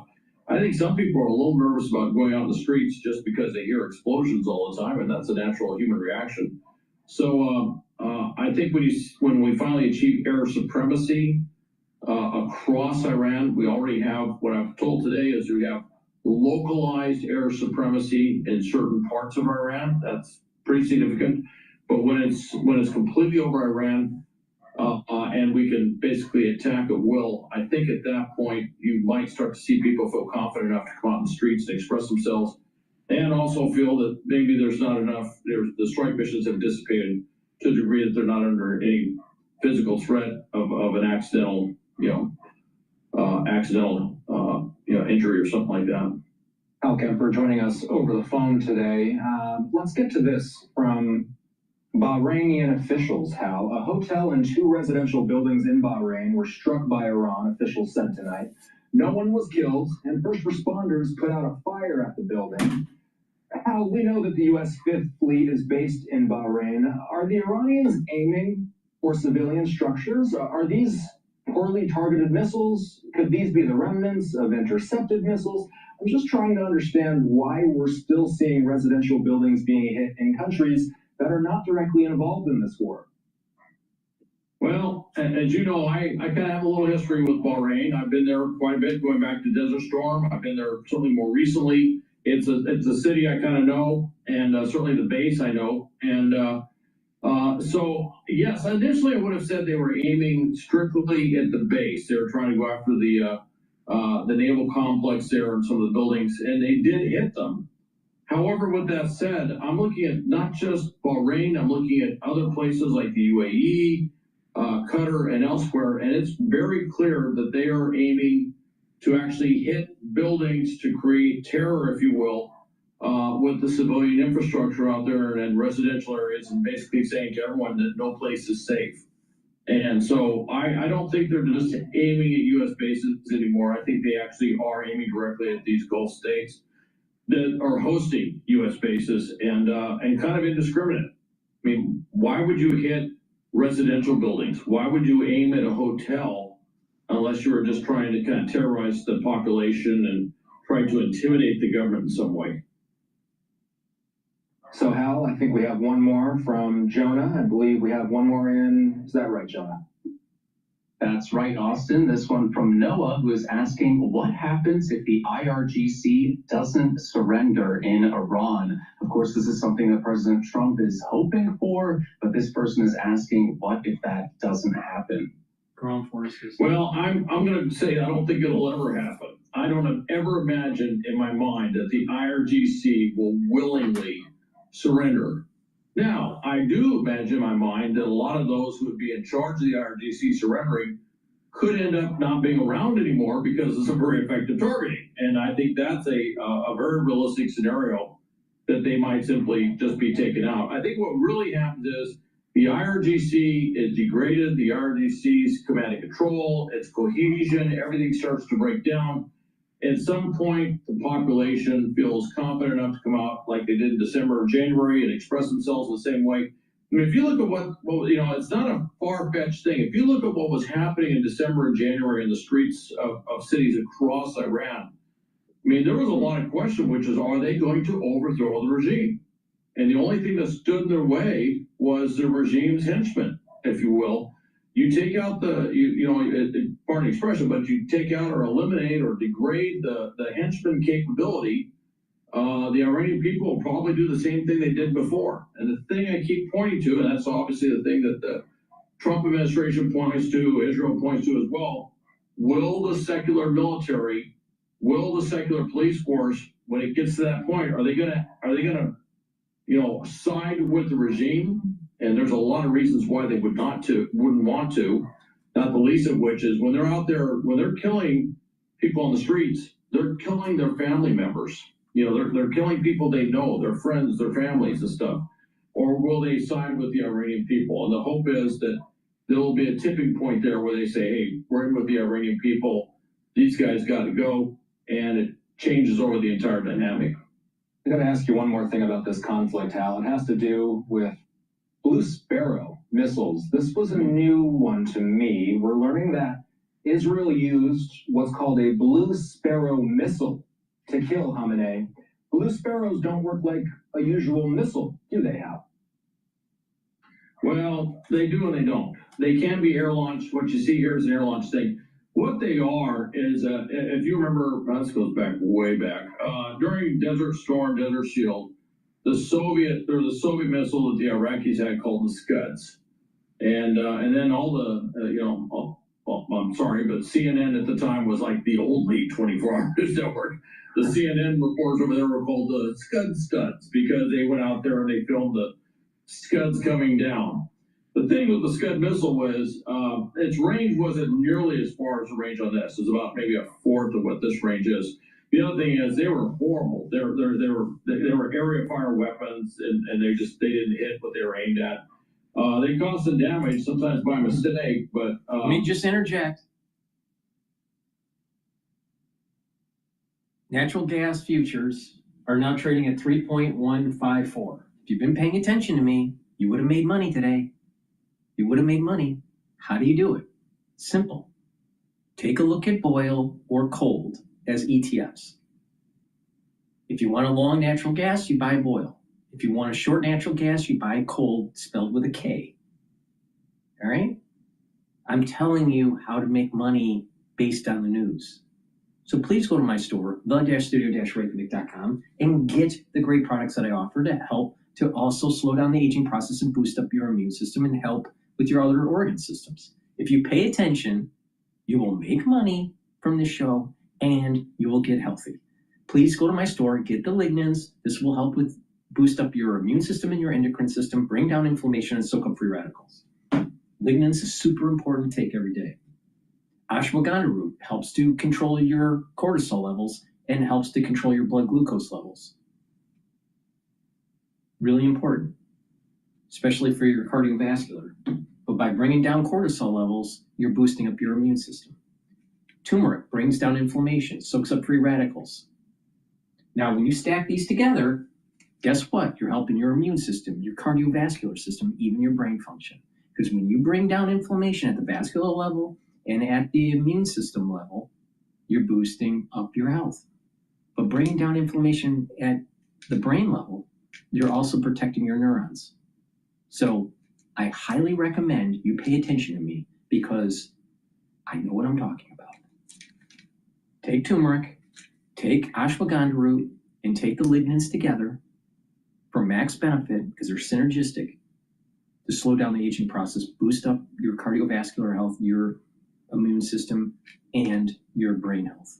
Please go to my store, use discount 5, all caps, discount 5, and you'll save $5.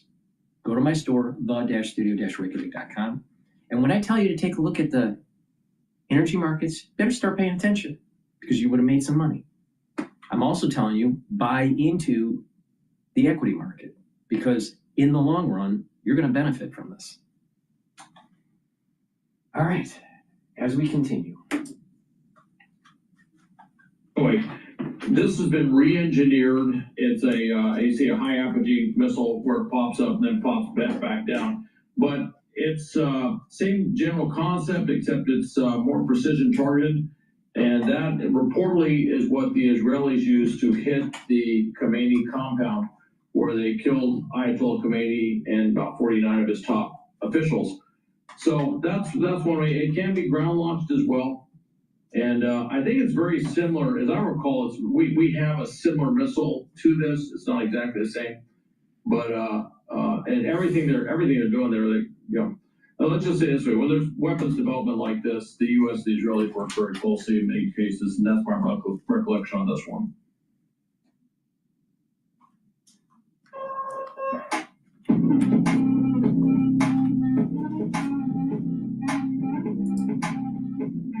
Alrighty.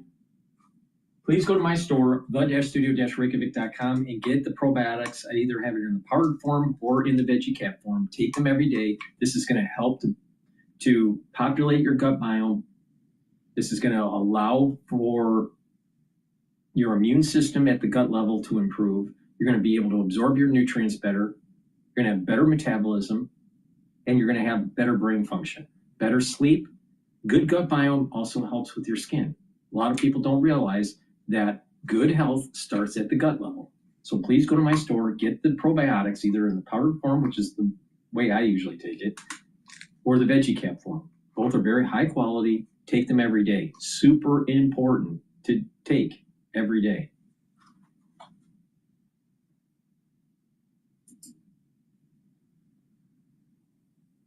All right. This is breaking news from Fox News. Russia reportedly providing Iran intel to target U.S. forces. That sounds scary. You know, your headline take on where things stand right now, and then we do want to get into this issue of what Russia is providing in terms of intelligence, but your overall picture as you watch this activity, particularly in Lebanon today. So we are seeing widening of the war, and Hezbollah predictably has launched attacks on Israel in support of Iran. But really the story of this war is the extraordinary tactical successes from the United States military, decapitating Iran's leadership, destroying their ballistic missile inventory and their drones. Those efforts are ongoing. We own the skies, and we've seen an incredible fusion of our intelligence capabilities so we can find and fix these targets and then finish them with precision strikes. Now, where we go from here that we'll all be tracking, the Israelis used to like to say that they would mow the lawn when they had to mount these counterterrorism operations that did not result in eliminating the threat permanently. If we do not arrive at some sort of a permanent solution here, either a change in the regime in Iran or a change in their behavior, then President Trump is right. We would have to look at coming back and doing this again, which is why I think the president wants to induce Iran to make a deal. That's what this has always been about from the very beginning when we deployed our military assets to the region. It's about Iran coming to the table in good faith with no intent to rebuild a nuclear program or have a ballistic missile capability or proxy terrorist network that can threaten the region and beyond. And just so everybody can see, this is what President Trump said to Reuters. We are going to have to choose that person along with Iran. We're going to have to choose that person. He also had a Truth Social post today saying that unconditional surrender was what is going to be demanded here. Dan, because of your experience with Russia, could we please talk about this Washington Post headline? Russia is providing Iran intelligence to target U.S. forces, officials say. This might not become as a surprise to you, but it will be very unwelcome news, I imagine, at the Oval Office. It's old news. The Trump administration is well aware of this, going back to the first Trump administration when the Russian intelligence was providing the Taliban with intelligence to kill our soldiers there. That's just what they do. That's their currency in return for receiving Iranian drones and having Iranians create these, build these drone factories in Russia. The Russians provide tactical and strategic intelligence on their main enemy, the United States. Now, it hasn't really had a whole lot of effect. We're doing pretty well in spite of whatever Russian intelligence is making its way to Tehran. There was no early warning intelligence that would have saved Ayatollah Khamenei's life. So I wouldn't put too much stock in the value of this, but it just shows us that this is the axis of dictatorships: Russia, Iran, China, North Korea, that are all working against U.S. national interests. So Dan, you know, that it plays right into this language that we see in a lot of the media's reporting of this story, that this is a very expanding theater. But when I looked this morning, you know, I think in all of these attacks on the Gulf states, which have been a big curiosity point for a lot of people covering this story, and certainly a lot of the analysts, I think that there have been 5 people who've been killed in all of these attacks on the Gulf state areas. Now, there's been infrastructure damage, but what's your assessment of how successful they are at pulling this off? Yeah, I mean, Iran has launched reportedly 1,000 drones at the UAE, but you're right. The results have been far from devastating, and we are taking the fight to the enemy. That's why we're not going to let up until we finish the job. That's the way we stop Iran, by eliminating all these stocks of their drones and missiles. Okay, so we are about to go into the weekend, Dan, and from your point of view, what will you be paying attention to and looking for? Well, I'm looking at the efforts on the part of the United States and Israel continuing to degrade Iran's air defenses. They're just about eliminated. Striking ballistic missile facilities. I'm looking at Iran's defense industrial base. Once you destroy all the missiles, you want to destroy the factories that are making them, and continued decapitation of Iran's leadership. I think there are a few more leaders in Iran from the IRGC and maybe Ayatollah Khamenei's son who have bullseyes on their backs. Dan Hoffman, thank you so much. We really appreciate you being with us all week. Be sure to like and subscribe for all the Fox News latest. All right, before we continue on with the coverage of the Iran war, please go to my store, the-studio-reykjavik.com, and get the collagen. This is very high-quality collagen. It's a month's supply. It's a powder. You mix it with soft foods, filtered water, a smoothie, milk. Some people even put it in coffee.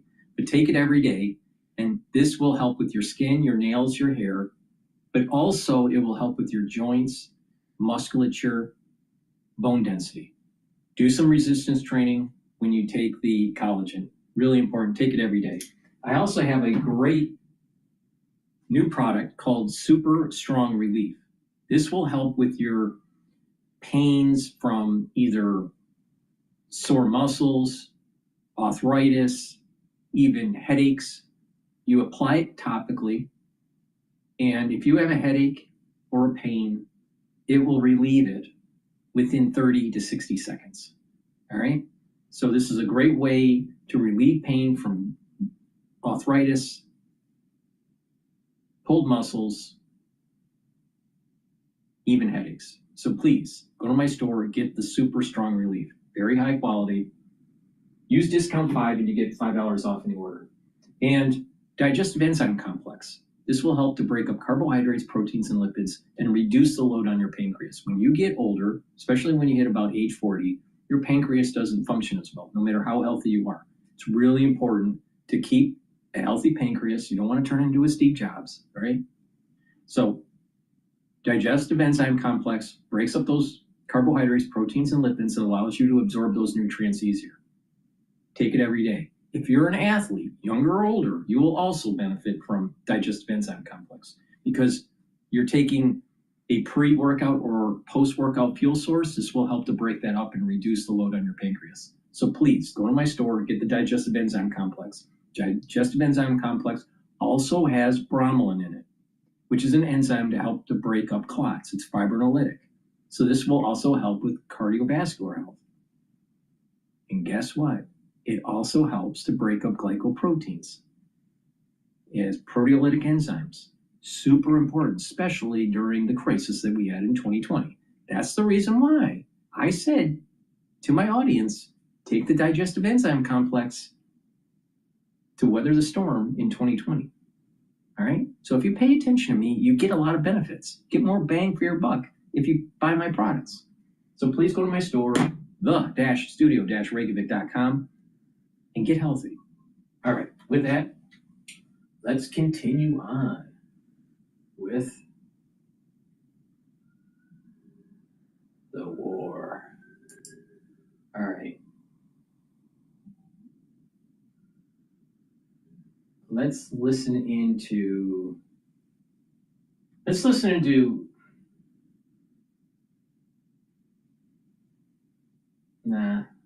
maybe. I'm debating if we should be listening to the Free Press. Why Iran could collapse. Let's listen to the Free Press podcast here. We're on the 6th day of the war between the U.S., Israel, and Iran. Supreme Leader Ali Khamenei and 40 top officials have been killed. The U.S. and Israel continue to strike at Iran. Iran continues to retaliate against U.S. allies and bases in the region throughout the Gulf. I want to start with some explainers. What has the U.S. and Israel accomplished so far to date? So thus far, the U.S. And Israel have had quite a bit of impressive success against Iran's missile and military apparatus, as well as against some of the political and military elite governing that country. Even though the Islamic Republic is still fighting, it really is right now a zombie regime of deep state military officials and national security bureaucrats holding up the failing edifice of the Islamic Republic. And if things continue, the regime will not necessarily have the long-range strike capabilities like missiles to keep up the fight. And what has Iran been able to accomplish so far in the retaliation? Unfortunately, Iran's retaliation was expected, and the widening of the fronts or the internationalization of the conflict was also expected. The regime previously threatened that he would respond in a big way, even to a limited war. So it's no surprise that it is now at war with the Arab world as much as it is at war with Israel, as well as the U.S. force posture in the region. It even fired a ballistic missile at NATO ally Turkey, and even recently allegedly fired a drone into Azerbaijan in the north. So the Islamic Republic is widening the war, hoping that the chaos inflames and yet restrains the U.S. by playing to fears about energy spikes and the wider war that could potentially get the president to step back rather than step forward. We're recording right now. It's Wednesday around 10 a.m. Who is winning as we speak right now? You know, the Islamic Republic's definition of victory is simply survival. Even if one individual is left standing, they will claim victory. But practically, if the U.S. and Israel are framing the operation in military terms, not political terms, then the military balance clearly favors them. And in particular, the air and missile defense architecture of not just Israel and not just U.S. forces, but of the Arab states of the Persian Gulf has been particularly impressive against the array of drones and missiles the Islamic Republic has shot at it. All else equal, because of the conventional advantage, America and Israel are winning. There'll be an open question still, can they nest this military victory into a larger political strategy and get political success on the back end as well? As we're speaking, who is currently running the country? Who's in charge? So there's a lot of rumors floating around that Khamenei's son, the son of the supreme leader, Moshtaba Khamenei, who is actually sanctioned by the U.S. government, was believed to be administering and kind of functioning as a de facto chief of staff for the former supreme leader, that his name has been put forward. There's been a lot of speculation. There's even some outlets that have confirmed this, but he hasn't been spotted in public yet. He probably will be spotted at his father's funeral. But the fact that the regime can still fire missiles and drones, the fact that they can still operate, the fact that they still have people talking officially and unofficially to the press, tells you that there is a deep state national security bureaucracy. And if you had to put a name and a face to that bureaucracy and the most powerful institution, it would be Ali Larijani. He is quickly emerging as Iran's most important and powerful person, straddling the divide between the political bureaucrat and the national security official. And at the same time, the organization he leads, the Supreme National Security Council, probably the most important decision-making body in Iran.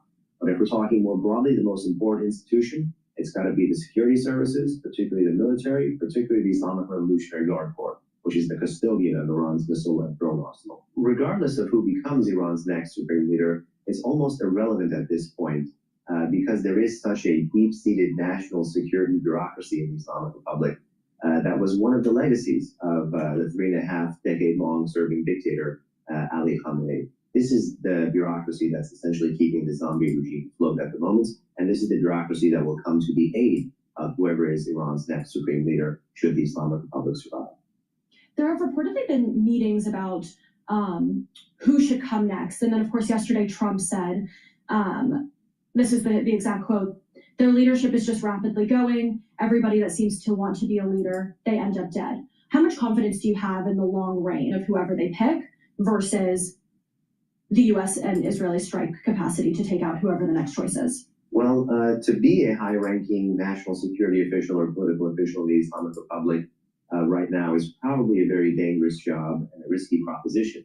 But at the same time, I think the system is foisting up names. It's keen to present the illusion of government continuity because it is under duress. But the president is right. There is a dwindling number of political elites that can actually manage and make decisions. And that's why, despite the supreme leader being taken out, really the focal point seems to be this national security bureaucracy, this marriage between decision makers and the military that is keeping things afloat at the moment. So in the piece that you have just published for the Free Press, you walk through 4 scenarios about how the situation could play out.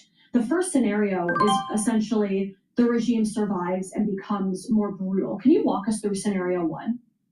Yeah, absolutely. If hypothetically the U.S. and Israel are successful in their military mission, and there's no immediate battlefield reason why they would not be against the launchers, against the ballistic missiles, against what's left of the nuclear program, for example, they may claim a victory and step away from the battlefield. In that case, what's left of the Islamic Republic as a rump state, as a deep-seated national security bureaucracy is likely to limp along. And in that instance, it's likely to limp along and not reform itself or not potentially offer up any meaningful changes or be predisposed to concede, but rather it'll coarsen, it'll harden, it'll double down, and it'll look to find a way to get revenge and rebuild as quickly as possible, but also as safely as possible.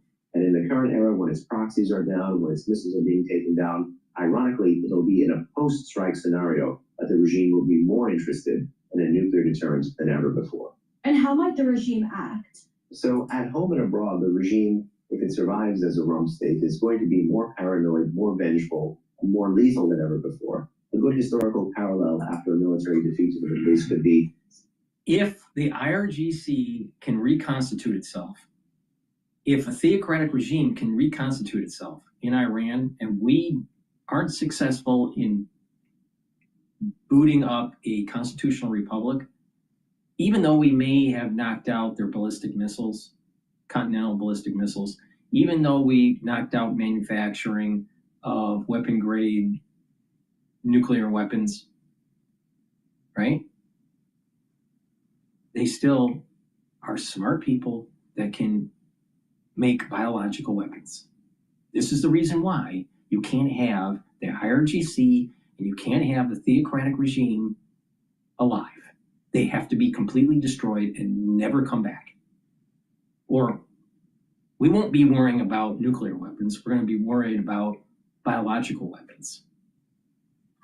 We have to have a constitutional republic booted up in Iran. Please go to my store, the-studio-reykjavik.com.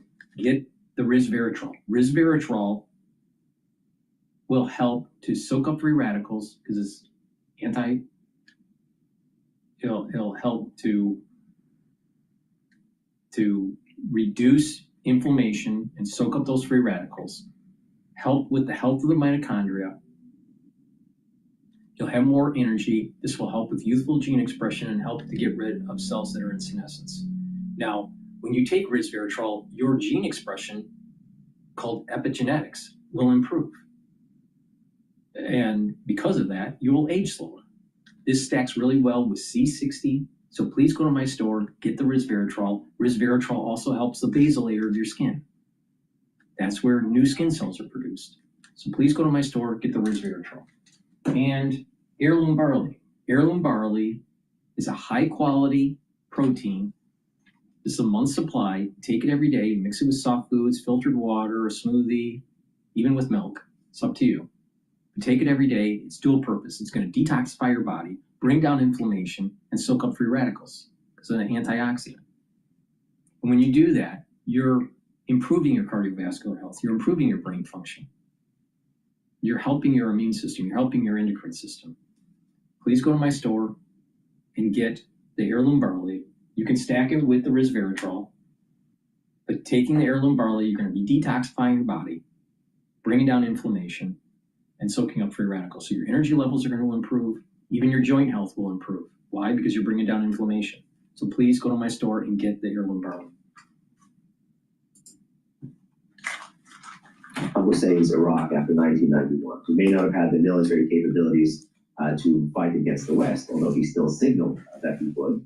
But he came home, he cracked skulls, and he repressed his own population in a brutal way that had never been seen before in his country's history. It's likely that if any national security deep state survives this conflict, that it'll still be intent on revenge and take out that revenge on those who are least able to contest it. And the biggest risk to leaving the Islamic Republic in place would be that it would be a more militarized regime, a more coarsened regime, a more isolated regime than ever before. And it would be more lethal as well. Let's talk about the second scenario that you lay out, which is essentially this idea that there could be a facade of change, that a friendlier face might come forward, but the backbone remains the same. Walk us through scenario 2.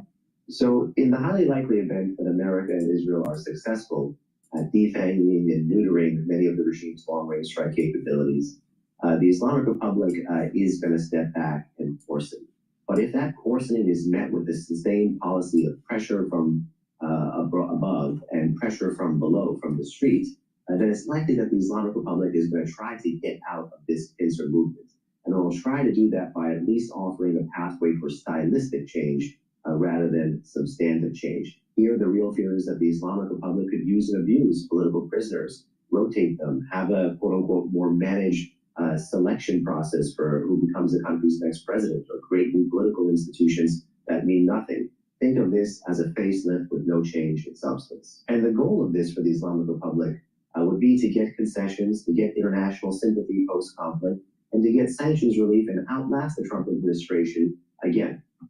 Who do you think the friendlier face internally might be? Are there any contenders that people are speculating? See, well, certainly I wouldn't want to name any political prisoner that could be used. This is the reason why I keep on saying all of these experts are wrong, just like all the economists were wrong with the tariffs and how it was going to tank the economy. And if you paid attention, you would have made money in the stock market back during the tariff crisis that we had last year. The same thing is happening here. All the experts are saying, who's going to be the next leader? Who's going to be the next leader? And they're not really paying attention to the government needs to change, not the people. The government needs to be a constitutional republic, not a theocracy. No one's saying this other than DrPaulCottrell. Once again, if the Trump administration doesn't work with the international community and leverages the power of the IMF and the World Bank to stabilize the economy in Iran, if Trump doesn't leverage the UN and allied nations to bolster up a constitutional republic for the secular community, educated secular community within Iran, this thing is going to fail. We're going to win militarily, but this thing's going to fail. And anyone that's saying, who's going to be the next leader? Wrong question. Wrong question. When are we going to have a signed constitution in Iran for a balance of government, powers of government, judicial, legislative, executive, with term limits, and don't follow parliamentary government model, because those don't work. Just look at France. Just look at what's going on in the UK. There's no country that has a government as long lasting as we have. The United States is the oldest continuing government. Now, the United States isn't the oldest region, in terms of history, but we're the longest government, stable government. There's no other country that comes even close. Where are the experts saying this? It's a big problem. Got a lot of talking heads, got a lot of people that are experts in international affairs, a lot of people that are, international law and all this stuff. But where is this community out there that's supposedly educated saying this is a perfect opportunity to use the framework of the founding fathers of the United States and to copy paste with some modification for a constitutional republic in Iran? No one's saying it. They're always saying, who's going to be the next leader? Wrong question. When is it going to be a constitutional republic is the right question.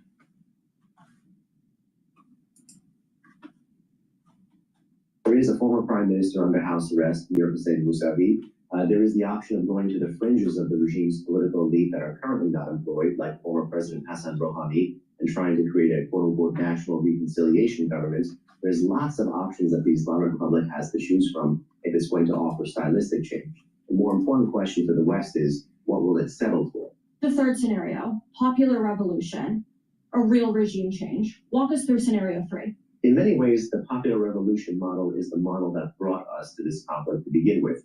Because prior to Operation Ethnic Fury, Iran had seen the biggest nationwide anti-regime uprising in its history, and that was also the most violently repressed. It was against that backdrop that President Trump had promised support and help to Iranian protesters. The challenge here is, of course, if America takes a military win after it defangs or neuters the national security deep state, it may not have meaningfully tipped the balance towards the street.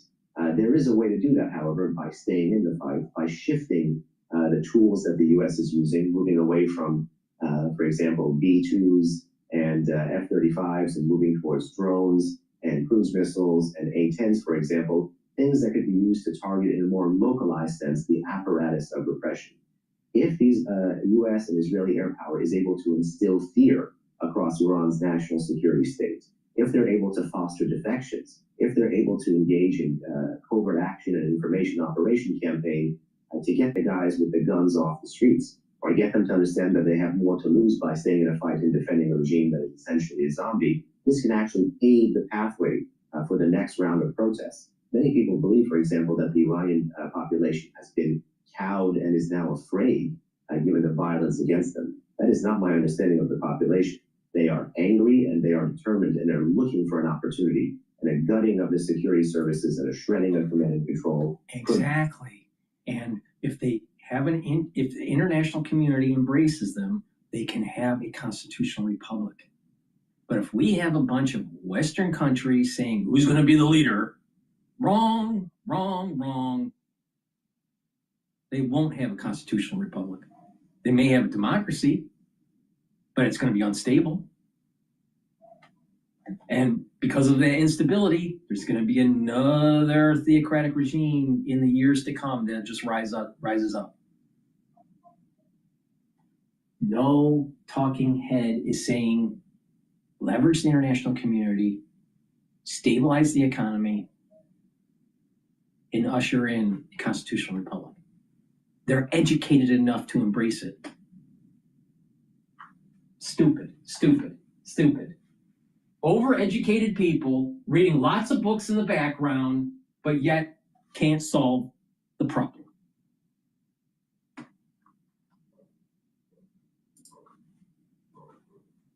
Provide them that opportunity.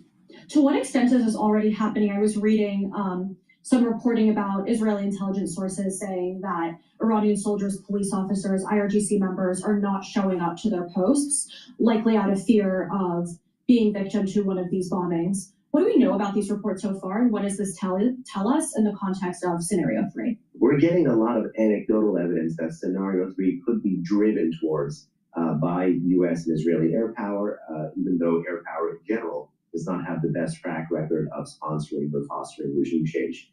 Here, however, air power can play to the opportunism and desire for self-preservation of lower-level units of Iran's security forces, precisely those ones that you mentioned, Rafaela, that are choosing not to show up for work. I would also add that there's videos now that CENTCOM is putting out on social media that shows that Iranian missile teams, after firing their missiles, are simply leaving their launchers rather than risking bringing them back to the bases and being re-equipped with those missiles, because they know that they would probably be caught and killed. I was also reading some reporting about, besieged internal security being targeted, police stations being targeted.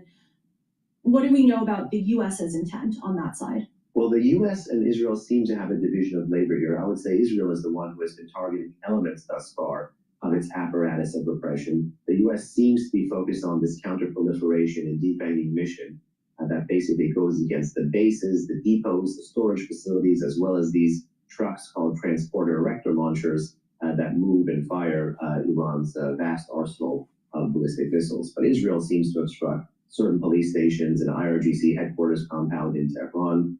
This is the kind of targeting that is going to have to be shifted and scaled up if the goal is to help empower the streets and really push towards a revolution model rather than an evolution model against the Islamic Republic. What would the scenario require of the U.S. military? There's a lot of questions about, do they need boots on the ground in order to affect this outcome? What do you think? Well, despite being unarmed, the boots on the ground here really are the Iraqi people, the large mass that turned out, for example, on January 8th, January 9th.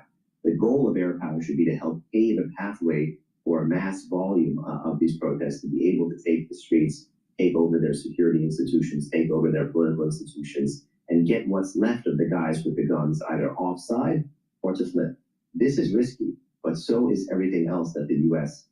Is facing at the moment. The die has been cast. The question is, will the U.S., will Israel help pave the pathway for this option? And just to be clear here, this option, while highly desirable, because it potentially could produce a democratic partner for America and Israel and the West at large, it is not cheap, it is not easy, and it is not bloodless. But compared to the risk-reward, having to come back and mow the grass every few years and potentially lose more Iranian civilians and lose more Iranian popular support, as well as, of course, expend more money and munitions on this kind of a conflict, it seems to be the one that is worth pursuing. The name that hasn't come up so far is Reza Pahlavi, who, of course, is the son of the former Shah. He has been doing lots of Western media.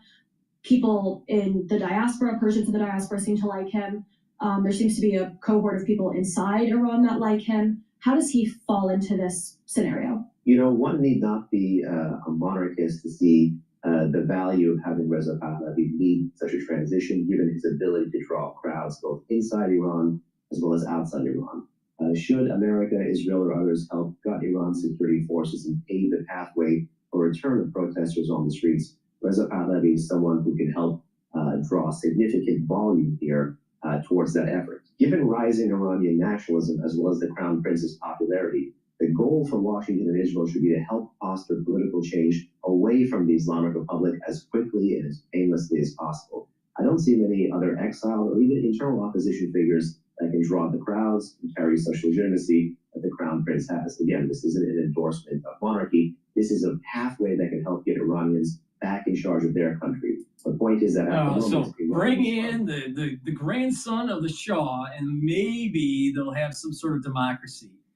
And then the grandson of the Shah will get in. There's going to be corruption. There's going to be probably some alliance between the United States and the Shah, for controlling of the oil flows and all this stuff.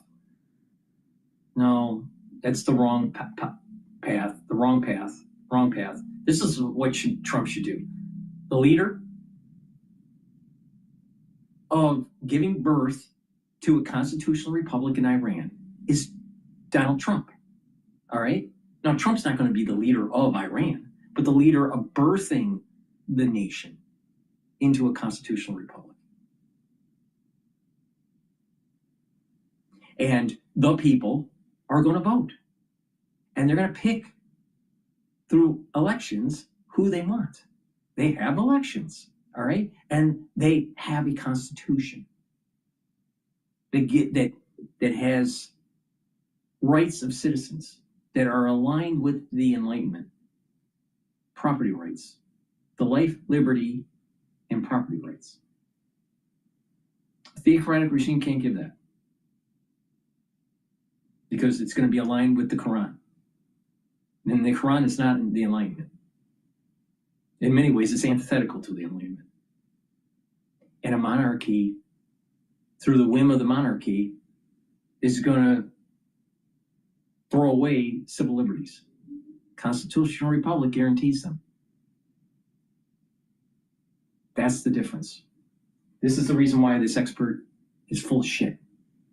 And why there's going to be a failure if we go down this path and try to reboot the Shah's grandson, or try to have some sort of, Ayatollah light type person, or some sort of leader from the IRGC. They're all wrong policies, all of them. Please go to my store, the-studio-reykjavik.com, and get the lozenges and the drops, especially for the winter and the allergy season. You can get it in orange splash that has vitamin C in it. It's made from structural needle silver. Also, Manuka honey lozenges. You can get honey and lemon drops, cherry drops, and also blueberry. Get a few bags for your household. Be prepared. The moment you have that throat irritation, take them right away. It will neutralize and protect that mucosal lining so your oropharynx has a barrier. Super important. Mitigate the throat irritation right away. If someone is not feeling well around you, or you're not feeling well, take them right away. Mitigate the problem.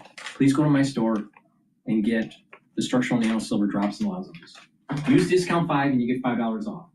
Let's listen to the expert on how Iran should move towards democracy.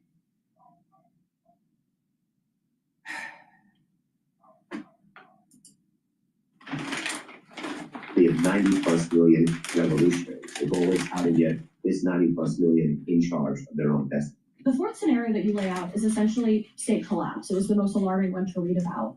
Can you walk us through scenario 4? Yeah, there is a real potential for state collapse here. And this is not America or Israel's fault, because this is the trajectory the Islamic Republic was on anyway. Ali Khamenei, which was a 3.5-decade-long serving dictator in Iran, helps put the Islamic Republic economically, socially, politically, and even environmentally on the pathway to collapse, even before these protests, even before this conflict, and even before the 12-day war. Ultimately here, because the U.S. and Israel are now touching it, there is the fear here that they may own it. And the Middle East is the place where things can always go from bad to worse. While it is much more challenging to think of how things can get worse than an Islamist authoritarian regime like the Islamic Republic, anarchy and pure state collapse, particularly one brought about by a civil war, would be something that almost any Iranian would be against. And just to be clear here, the chances of a civil war would only rise if and when there are armed ethnic or localized insurgencies that play to the fears of a balkanized or fractured Iran. Iran today is smaller than it's ever been in the past 500 years, but it's also worth noting in the past 500 years, anytime the center has collapsed, there has been a rise in peripheral and local authority. So there is that fear here again. CNN reported that they have sources saying the CIA is arming Kurdish forces inside Iran. What do we know about that? Well, we're still struggling to find out if this is actually happening, if an operation has taken place, or if this was some training equipped mission.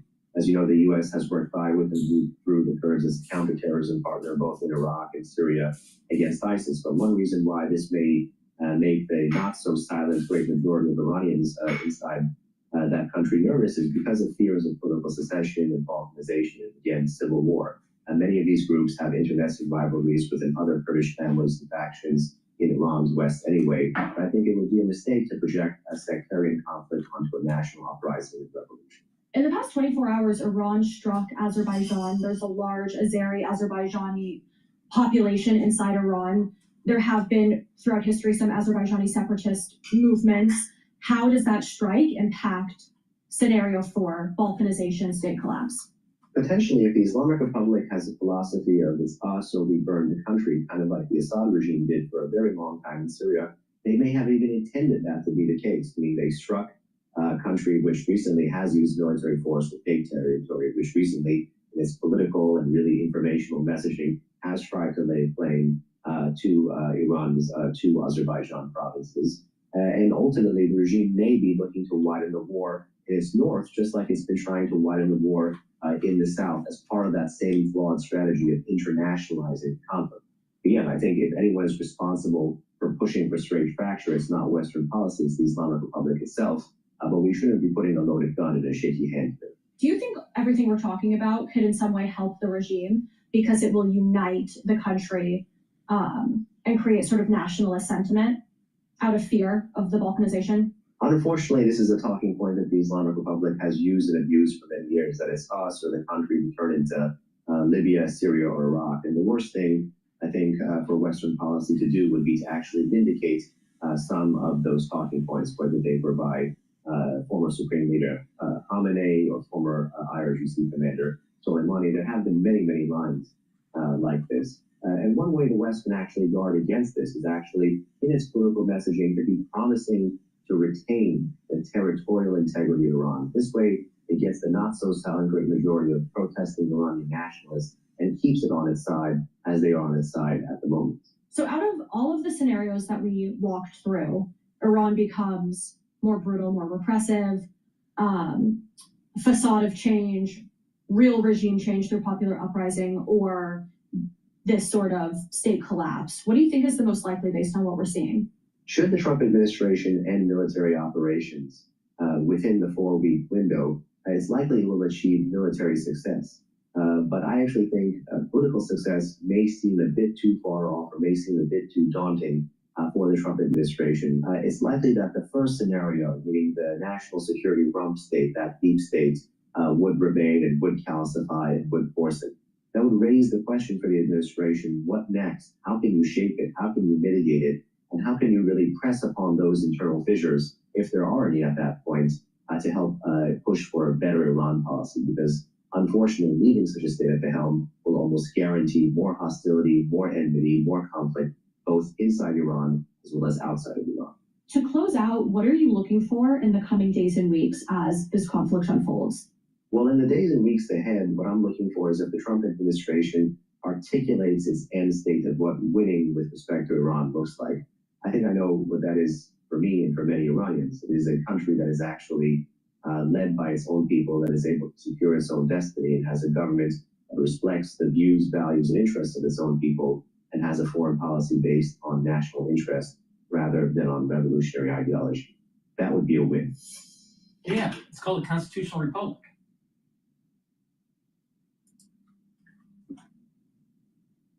Please go to my store, the-studio-reykjavik.com, and get the Gladiator Barley. This will help to build muscle, do some resistance training. Take the Gladiator Barley every day. This is a month's supply.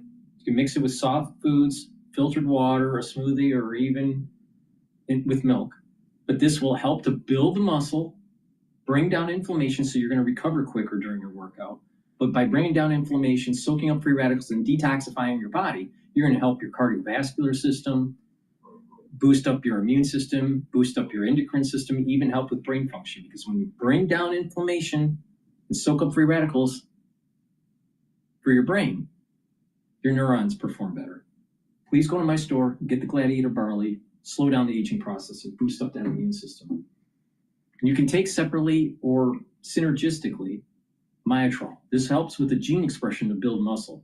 If you're 40 years of age or older, you should be taking Myotrol every day. Do some resistance training, and it'll help to build muscle, reduce atrophy, and help to maintain muscle. It has polyphenols, flavonoids, and lignins to help with the gene expression to build muscle and help with your mitochondria. Now, if you're an athlete, younger or older, you'll benefit also by taking the Myotrol and the Gladiator barley and taking it as your pre or post-workout fuel source if you're an athlete, younger or older. But even if you're not an athlete, you're just the average Jane and Joe out there, taking Gladiator barley and Myotrol will help build muscle and slow down the aging process. Please go to my store, the-studio-reykjavik.com. Use discount 5, you get $5 off any order. Go to my store, the-studio-reykjavik.com. The link is in the description of this video. Okay, let's listen into France 24. To them, to the people who need to know it. Were there figures that you know that are still around, perhaps you're in contact with, from those days that didn't like the regime, that will be candid with you, career politicians that you could talk to about what was really going on under the belly of the regime? Very difficult to talk to opposition figures. One had ways of gathering what people who didn't like the regime were thinking, yes, but there was then and is now no organized opposition inside the country. Access to those who wish to reform the Islamic system, the reformist parties, was easier, but any regime run like Iran's is very sensitive to ambassadors dealing with anybody other than official channels. Very interesting. So Richard, let me ask you about Muqtada Khamenei. They're touted as a possible replacement, the son of Ayatollah Khamenei. What direction, if that was the case, and Iran saying hands off to the US, you won't be deciding who the next supreme leader is, what direction would that take Iran, do you think? Continuity, but whether or not they will be able to rule the country depends on the length to which Israel and the United States go in smashing it up. Mujtaba, the son, is obviously the image of his father's policies. Once he had the reins in his hand, if that were to come to pass, of course it's open to him and his colleagues to adopt a different course, justifying it in terms of the survival of the regime and of its religious mission. But I'm not sure why the Iranians should be in any hurry to appoint a successor. They have a council in place at top level of 3 people able to confer and take decisions. But more important, the country has had a long time to prepare for a crisis of this kind. Authority is decentralized. There are many layers in the system able to take over and move up if top people are killed. So there is still plenty of steam in the boiler of the Islamic Republic. You touched upon it right at the start, Sir Richard. I want to talk about the different messages within Europe on this conflict and how you read different European leaders in this hour, that reputations, that legacies can be made or lost. Tell me about, when you're looking around Europe right now, we've of course heard President Trump talking about Keir Starmer, saying he's no Churchill. What have you made of that? Well, Trump is no Roosevelt, is he? You should listen to what the Democrats say about him. The word unhinged is used by very senior Democrats. And you can see from the innumerably different messages we're receiving how difficult it is for the American government to come up with a reason why they launched this now, other than long-term inveterate hatred of the Islamic Republic. The European leader who makes most sense is the Spanish Prime Minister. I think that given the pressures on him from the United States on the one hand and his domestic political situation on the other, Mr. Starmer is doing well. His actions and positions are well judged. I hope that Britain does not get involved in aggressive action against the Iranian government, but assisting in the defense of not just partner governments on the Gulf, in the Gulf, but also British citizens spread throughout the area seems to me a reasonable position. There is a platform forming for an intervention for a ceasefire if European leaders can get their act together and narrow the differences between them. That is based, for example, on what Kay Callas said about not wanting this war to go any further, wanting stability, what the British government says about the need for negotiations and for avoiding the further destabilization of Iran. And Mr. Merz is starting to move in that direction too.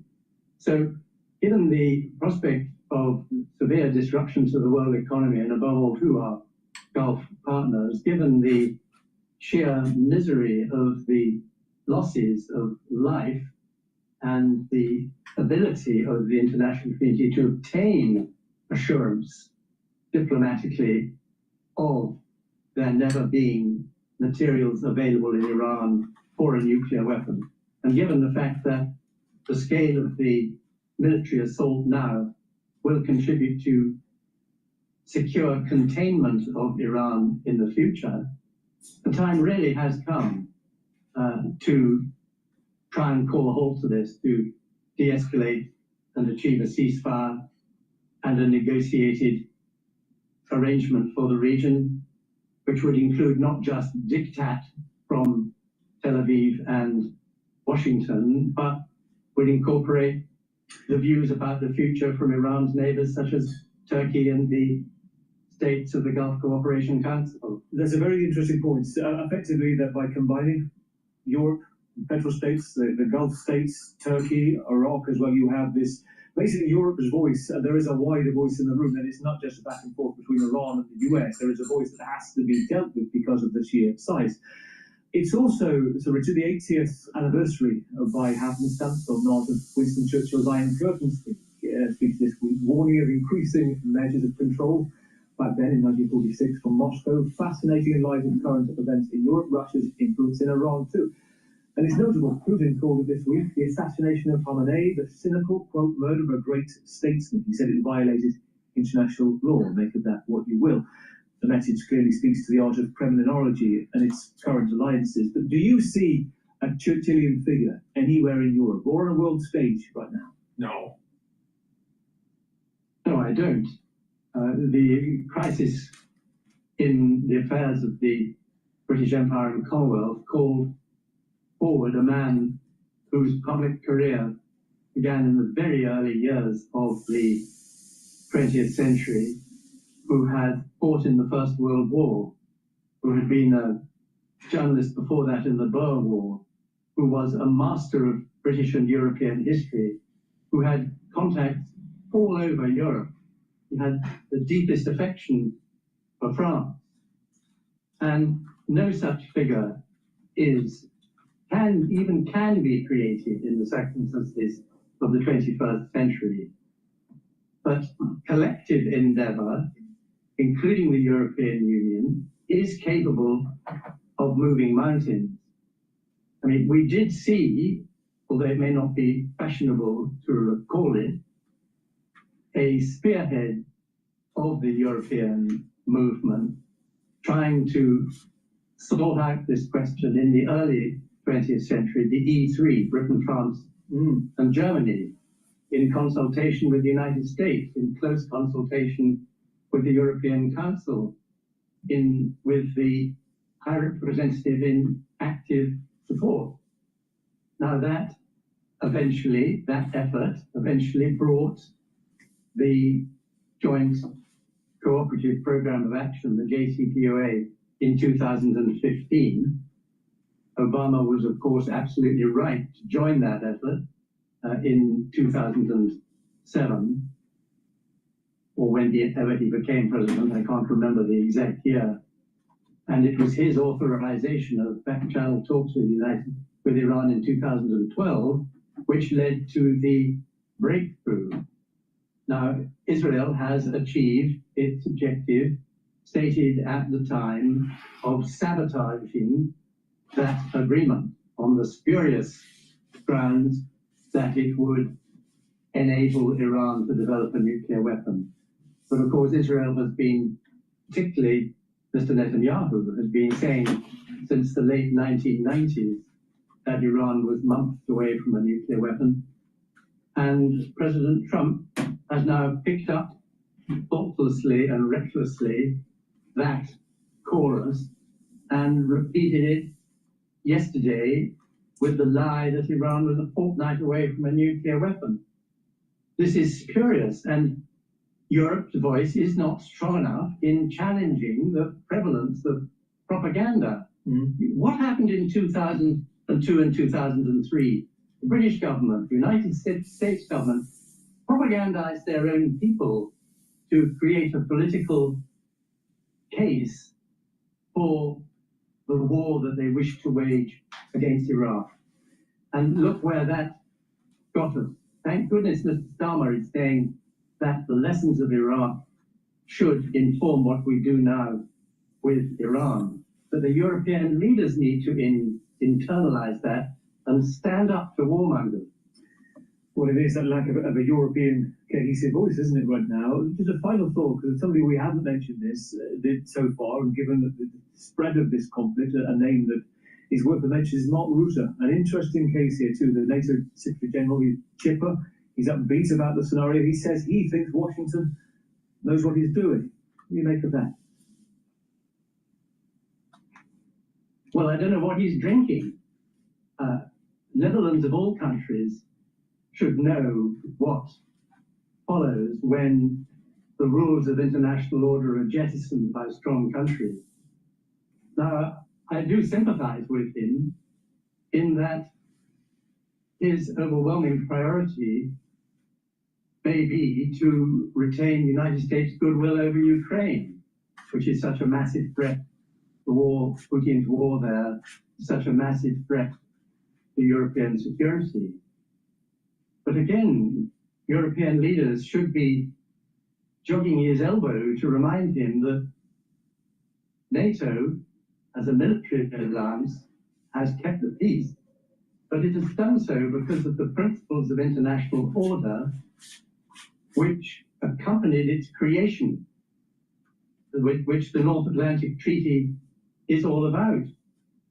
So in ensuring our security, if you're an exposed country, for example, the Baltic states, you need to walk on both legs, the leg of international law and the leg of military preparedness, and of course the vital US role in that military preparedness.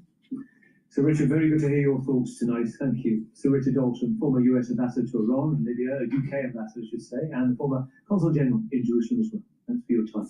With information coming through from Reuters at the moment, this is to do with the Kurdish population in Iraq. Officials with one of the armed Kurdish groups has been talking to reporters, telling the Associated Press they are not planning an imminent cross-border attack on Iran, but they would, quote, join a ground invasion if the US were to launch one. The comments appear to be aimed at reassuring Iraqi Kurdish officials who said they do not want attacks to be launched against Iran from their territory.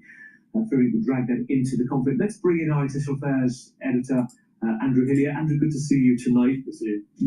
Please go to my store, the-studio-reykjavik.com, and get the Boomer Boost. This has 68 nutrients. It has a very comprehensive compound profile shown on the screen here. You can read the label on my website. This will help multiple systems. This will help with your cardiovascular system, help with musculature, brain function, rev up your metabolism, slow down the aging process, bring down inflammation, soak up free radicals. It does a lot. So please go to my store. Take this every day. It's a month's supply. Mix it with soft food, filtered water, a smoothie, or even with just milk. But take it every day. It's a great way to slow down the aging process. You will feel the effects of this within 72 hours. You'll have a steady burn of energy, and you'll be more active. You'll have more longevity and activity. And also C60. C60 is a very strong antioxidant. You can get it in a 2 ounce, a 4 ounce, or an 8 ounce configuration. You can get it in extra virgin olive oil, MCT coconut oil, and in avocado oil. C60 has to be in an oil for proper absorption. Take a teaspoon a day, preferably on an empty stomach, but take a teaspoon a day every day. This will soak up free radicals. It's 1,000 times stronger than vitamin C. And by soaking up free radicals, your organs, your tissues, your cells will perform better. Your mitochondria will perform better. You'll have more energy. Your immune system, your endocrine system will perform better. Your brain function will perform better. Cardiovascular health will improve. So please go to my store, get the C60. Also, C60 helps with the basal layer to improve your skin. C60 coupled with Boomer Boost. You can also couple it with resveratrol to get those synergistic effects. Take C60 every day. I've been taking C60, a teaspoon a day, every day since 2016.